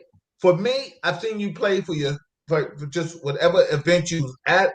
I've seen when that crowd is just vibing with you, it is so innate. Like, oh my God, it's like Zion and shit when like Morpheus was talking to them cats. You know what I'm saying? And people just dancing and sweating. I've seen that energy from both of you cats. But tell me about the times when you know you didn't have your A game. It happens with a fighter. It happens with anybody. Tell me the professionalism, Chris, how did you like play through it, if I can say that word, play through that point? Okay. I'm not going to talk like I got a chip on my shoulder. No, but you can do that. This is real talk. You can say whatever you want to say, baby. Okay. Whenever I knew I ain't playing, because I've always treated myself as an artist, like you said earlier. Right. I try to bring my A game every single time. Just because, you know, as a DJ, you're marketing yourself. So also I got my business cards. So I already got the event or whoever I'm performing for. What I'm doing is performing for the people that's going to come up and grab this business card for their own event or their private event or whatever it is, or my daughter's graduating out of college, or, you know, whatever the situation is, whatever it is, I'm performing for them now. Because once I got you, once I'm performing for you, you're done. Now I'm performing for the people. So I feel like I do my best to bring my A game. Now, have I had some events where it wasn't as best as the last 2 or 3? Yeah, but I'm not going to say that I didn't try to bring it. I try to bring it at everything I do because I'm trying to get more business. I'm not trying to leave out of here without some 20 people getting their business card from me. Yeah. Hopefully, and that's what happens 9 times out of 10, they're going to give me a call at some point in their life. Oh yeah, I remember. Okay, cool. So I always feel I bring my A game. Ace, what do you think? Like when you didn't have that, I mean, first and foremost, you guys, like, and I equate this to fighting because I'm one person that have fought nationally. Like, I know what it's like to not have your A game, but you still have to be a professional and try to win. But the bottom line is, you guys are professionals. When you get behind that turntable, you are playing for a monetary fee, and somebody hired you to be who you are. And like I said, but not every night you might have that. You know what I'm saying? Bless the child that can be 100 every night. But Ace, give me some insight into when you knew you didn't have it, but you still had to bring it. You know what I'm saying? And how did you manifest that energy to bring that crowd motivated? Because that name that you rep comes with a lot of pressure. You know, that mixologist, that's a lot of pressure. So that crowd motivator, that comes with a lot of pressure. So give me some insight into that, man. That's another great question, Bill. And I have to thank you for that, because that's another great question. And I could tell you, and I think Chris will attest to this too, I'd rather play for 50 ready to party people that are riding with you on every song than to play for 500 people who are sitting there wallflowering it out, you know, sipping their drink, got their nose pointed up, you know, they on some industry-ish, like, man, I'm not feeling it. You know what I mean? Now, I want to get with people that want to party. And people don't understand, again, like I said, DJs are artists. And an artist, if you go to a Mary concert and you get Mary going, what does she do? She start dancing crazy, right? Right. She's not going to do that if you're not into it. But when you get into it, she gets into it. And that's part of what I tell people. I tell people, yo, ride with me. And you're going to see DJs are so methodical, and they're thinking 10 steps ahead of what you're thinking. Because when you, as a patron, when you come to the party, you're like, yo, I want to hear this. I want to hear this. I want to hear this. I'm going to get my drink on, and then I want to hear some reggae. And this. The DJ already knows that. He already knows all of that already. This is what he does professionally. Chris does this 100% of the time. So obviously he knows what you want. Okay. Right. You know, people that are chefs in a restaurant, you think they don't know how to cook and make the simple stuff that you love? Of course they do. Absolutely. Absolutely. So, like I'm saying, I'd rather play for people that are ready to party, ready to rock, and it makes you more creative. It makes That's you more true. creative. You think of, Chris will tell you, you think of blends off the top of your head that you didn't even know you could do. Yeah. The crowd is with you. They're like, yo, I'm feeling this cat. Yo, let's give me more. You know, dig deeper into your Serato. Right. Dig deeper, play joints that you never played before. Don't be scared to take that jump. Now, getting back to your question about when you don't have your A game, I played at Mars with a full-blown concussion coming off of a straight-up head-on collision. I wasn't missing the gig. I lost my vehicle. Still did the gig. Full set. And I had my team with me. And Chris knows what I mean by full set. That means most people that know my style, I bring my own set. So I'm going to play on my everywhere. I play even clubs that had their own. Club owners used to get mad at me. They'd be like, yo, we got our own. I did too, because let me tell you something. You be telling me, you be like, yo, B, I need my own turntables and own setup. I be like, oh my God. Right. But you know what? Right. That's my man, because to get the whole ace experience, and let me tell you something, for both of you cats, and that's why I call you legends in this game, there's experience that people have to experience when they see you play. Shout out in this game. Ruben Toro, I see you chiming in, Ruben. Salute to you, brother. I got to get you on the show. You know what I'm saying? Ruben's in the building, baby. Ruben, I ain't seen you in years, man. I hope everything is well, brother. Appreciate you watching. But yeah, but Ace used to always say you never played on the set with another DJ. You had to have your own setup. And I would be like, but you know what's so funny? Yeah, but you know what's so funny? Let me just tell you this. If that's going to give him the best, or give you, Chris, the best of what you're going to do, for my money to see my people dancing to your shit, because that's why I hired you, because I want to see this all night. I don't want to see it. I don't want to see that. If I see that, then I'm looking at you crazy. So I'm going to give you that. You know what I'm saying? So that's what's real talk, because Ace, you always said, yo, I need my own set. You know what I'm saying? Exactly. Right? You know, because you want to be comfortable. You want, like you said, the person that you booked, you want the best. You want their best, and you want them to be comfortable. So therefore, you know, it has to be done in a way where they're going to be able to give you their best. And, you know, people don't realize DJs have lives too. And Bill is exposing this to the world right now. DJs have feelings. They eat, they sleep, but actually they don't eat and don't sleep, because when you're getting ready to go to the party, they're already there. Yep. When you're ready to break out, they're still there. When you get home, they're still packing up. Yep. And then they gotta, you know, get their envelope straight, load up, and then get home. By the time they get home, the sun is already out. Right. So that's why so many DJs that don't eat right. They don't sleep right.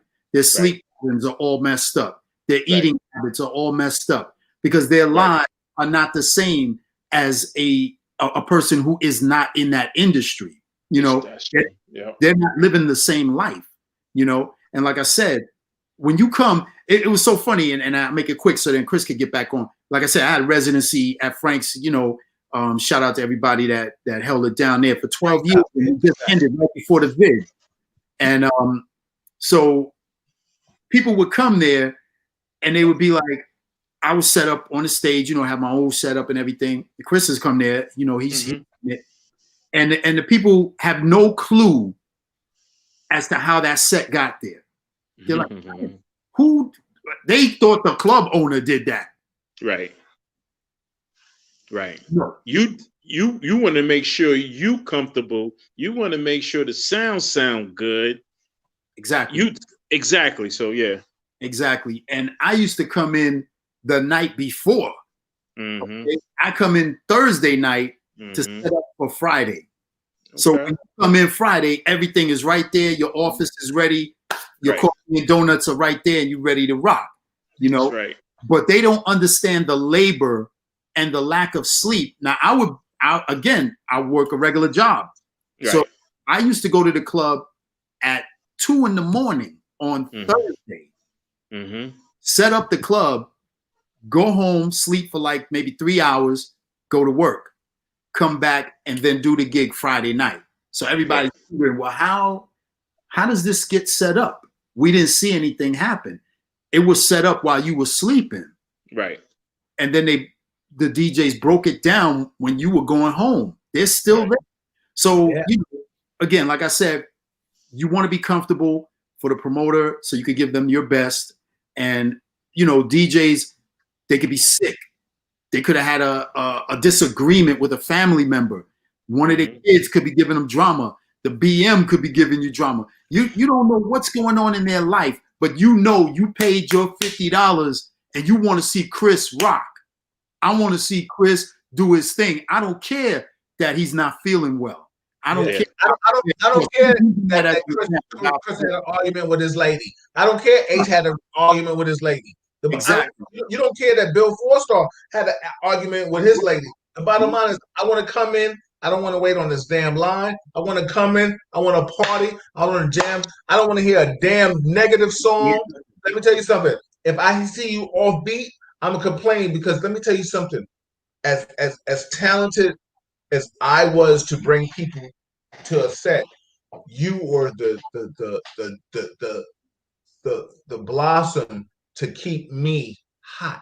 You understand what I'm saying? Because the bottom line is, there is a promoter can put people in a spot, but a DJ keeps them going. Because let me tell you something. I bring the people there. You guys are the ones that when people leave and say, yo, the party was hot. They can say, yeah, it was crowded, but the music was whack. That's the worst thing a promoter ever wants to hear. Let me tell you something. But if a promoter puts people in the spot and I sit back and I can jam, because let me tell you something, the best part, the best energy as a promoter is when I get to be dancing and drinking my little champ or whatever I'm drinking while you were playing, and I'm on the stage and I'm cutting up, and y'all were like, oh, look at him, he's feeling himself right now. Yeah, because you know what's so funny? The money is flowing, the people are happy, and you guys are rocking because y'all got paid. You know what I'm saying? If a real promoter might hit you with a little extra little bit something, you know what I'm saying? Because you tore the shit down. Let me tell you something. This is Real Talk Chronicles. I'm your host, Bill Forster. I got the mixologist. I got the crowd motivated in the building. Shout out to everybody that's chiming in, that's rocking with us. Fellas, I'm going to extend the olive branch right now because I don't want to keep you past the 3-hour mark. This is a beautiful thing. You are always welcome back to rock with me. Let me tell you something. If I do a DJ segment or if I just do a promotional segment, if you guys ever want to come back, just hit me up. Maybe I'll make one so we can come back and we can talk about our era, the promotional era, where you guys can sit in with me and we can interview somebody from our era and show some love, because the bottom line is, I'm a firm believer in giving back to what would help cultivate and make me who I am. I'm that humility in me. I will never lose that, and I'm sure that's why I rock with you two, because you guys are humble individuals, and we all have egos. Nobody's disputing the ego, but the bottom line is, we are from a culture and an era where we say thank you, yes ma'am, no ma'am, and I appreciate you. You know what I'm saying? Real talk, right? Like I'm saying, like we were all brought up in a village. We were all in that era. So with that being said, I'm extending that olive branch to you guys. You just let me know whenever you want to come back, and we can put in a schedule, because the bottom line is, when it's my podcast, I can set it up where we can come back and we can just interview other DJs, other promoters, and I want you guys, you two together, or you can alternate, and we can sit there and we can interview promoters and DJs, and we can have a little DJ segment and podcast. And I hope you appreciate that, and I hope you with that. You know, that's real talk, and that's me spreading that love with you guys, because I love you guys and I appreciate you. But before we go, I want you guys to give some words of positive affirmation whatever it is that you want to say from the promotional standpoint, from the business standpoint, from just being a black man standpoint, whatever it is that you want to share to this world, this community, this energy that we have right now, before I let you go, and I'm gonna start with you, Ace. Just give people something from this world that we are dealing with 45, this Biden, Kamala Harris, COVID-19, whatever. You have 3 minutes to say whatever it is that you want to say about life. And I put 3 minutes because you know what's so funny? When we start talking, it gets good to us. You know what I'm saying? So Ace, say whatever it is you want to say. And then on top of that, tell people where they can find you, promote yourself, and let everybody know how they can get them 40. Because that 45 game right now is, oh my God, that shit is sick. Like Chris said earlier, right, Chris? Yo, is that shit sick? That 45 game that you're doing right now, B, let me tell you something. I be in the background. I be like, oh, I be going old school. I be doing 2 hands to the left and 2 hands to the right. And then also, then one time I popped and locked it and shit, but I hurt myself. But I brought it back.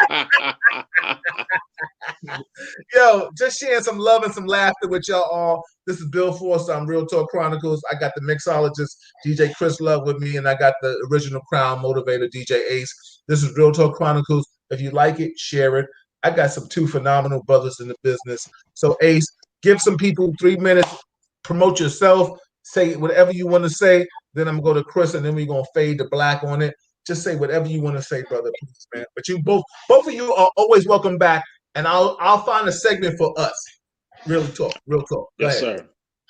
Sounds good. Go ahead, Ace. Yo, first of all, just want to thank you, Bill, for having us today and giving us a platform to, share these thoughts, and had a great time with it. And let me just give y'all some info before I say whatever it is I'm going to say. If you guys want to check me, of course, I'm on all social media formats, and my Instagram is DJ Ace 1200. You can catch me every Saturday, 1:30 p.m. Eastern, on Facebook, Instagram, and Periscope. I do a 90s, 2000s hip-hop show with samples, rare grooves, B-sides, instrumentals, beats, and break beats. And then on Sunday night, 8:30 p.m., I do a Periscope broadcast, straight 45s, all classics from the 60s all the way till today. All types of disco, club, dance music. Melba Moore has been on my show many times. So we have an array of people that chime in. We're on all social media formats. We're on, again, Periscope, Instagram, Facebook, and we're also on Twitch. And now we're going to be on the B app and YouTube channel. So just try to follow us with that. And of course, keep following Bill. And just some words just to close out. Just everybody stay safe, wear your mask. Try to stay out of crowds, take care of your family. I hope people are thinking about saving. Try to save some of your money, man. The DJs that are not gigging, and there's a lot, the DJs that are not working, if you don't have any income, I hope that you have stashed some of that gig money over the years. And, there should be something put together. Somebody like a P. Diddy or even a Swizz, Timberland, them cats that are doing all of that with Zuckerberg and putting money in his pocket. I'm not hating on Versus, but they should have their own platform to do that anyway. You shouldn't be putting money in Zuckerberg's pocket. But anyway, those cats that are movers and shakers like that, they should be looking out for the DJs in another way. I'm not saying you have to go into your multi-million-dollar pocket and fund DJs. I'm just saying there should be some type of, it's just something that I have to really look into to help out DJs that have helped out the industry, because that's what DJs have done. Okay. I mean, they've given us plaques and stuff, which is great. That's wonderful. But now you have DJs that need your help monetarily. And I think that the real movers and shakers, they need to think about that, because you needed a Chris Love to help break your record. Okay. Because there are a lot of records that the radio doesn't play. Okay. And you heard that record in the club, you heard it on the mix show, you heard it on a mixtape, CD, flash drive, at a party. So, you know, the cats like that, I think somebody needs to reach out to them. The Ice Cubes of the world that are writing these 22-page contracts to Black America. How about a contract to DJs and look out for their financial endeavors? But again, check me Saturday and Sundays. Saturdays, the hip hop show, Rare Grooves, Beats, Breaks, and Samples. Sundays, all 45s. You can check me. That's what's up. And let me tell you something. I peace and blessings to all that everything that he said. Listen, Mike, maybe we can set it up. We can get Chris and Ace to come back, and maybe you guys, I can interview Black and Gold, and we can talk some promotional game. I'll set the date up and set the time up, as long as it's conducive to Chris and Ace. Because let me tell you something. I personally have to reach back and pay homage to an era of my life that was so phenomenal, and I will never ever forget it. So thank you, Ace, for saying what you're saying. Chris, brother, you got 3 minutes and you got 5, whatever you want to do. Say whatever it is you want to say, brother. Just preach and rap on, man. I appreciate you. First of all, thank you for having me, man. I appreciate you, Bill. And the iconic DJ Ace, man, it's always a pleasure, my dude. You know, I ain't gonna, this is gonna be real quick. It ain't gonna be long, but first of all, you can look for me if you're interested in the mixes that I provide. I'm at DJ Chris Love, the #1 on Facebook and Instagram. And shout out to everybody who's been supporting that. To all the people out there, man, I deeply, deeply appreciate y'all. It's funny how when people hear 1 or 2, let me buy the whole collection you got. So I really, really appreciate each and everybody who supported me. As for departing words, pretty much, man, just stay safe, be smart. If you see a huge crowd and you're going to be into the crowd, put your mask on, just be safe on the safe side, whether you believe in the virus or not.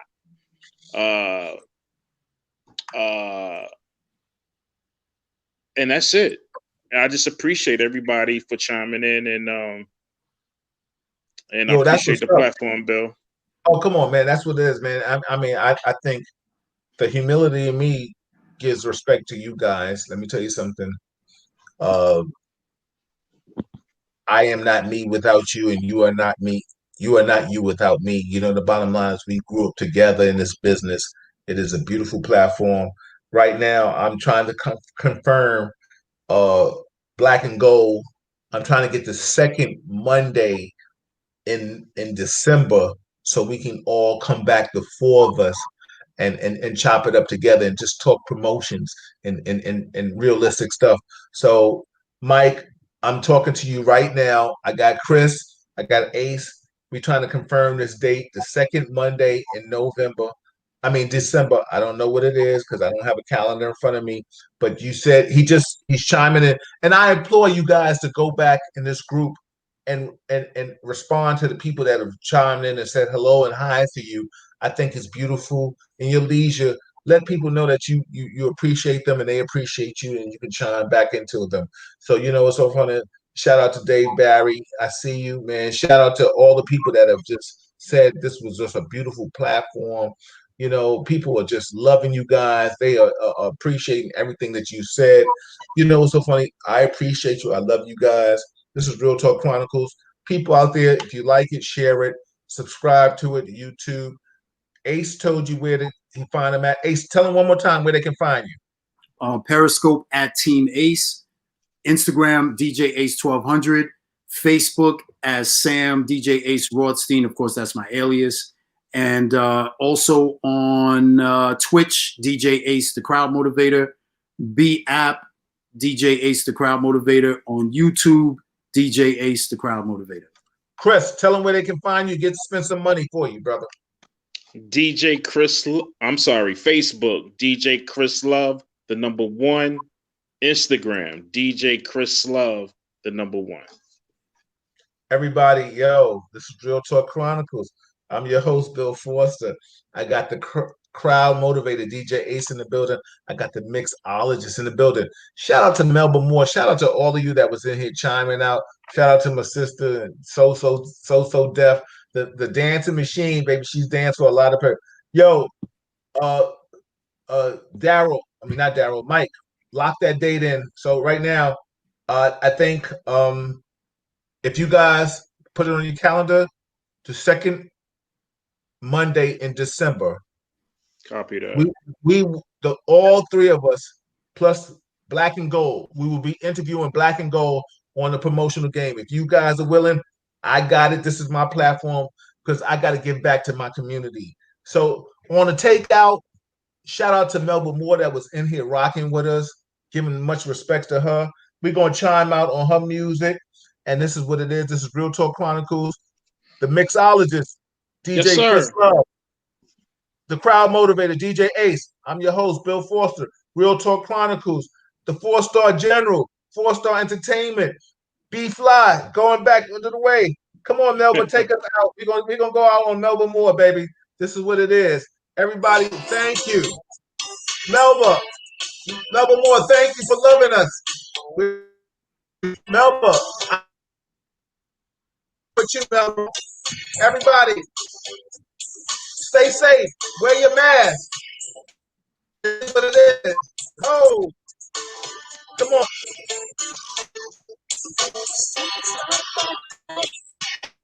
Yeah. I see y'all later, everybody. Right now. Peace.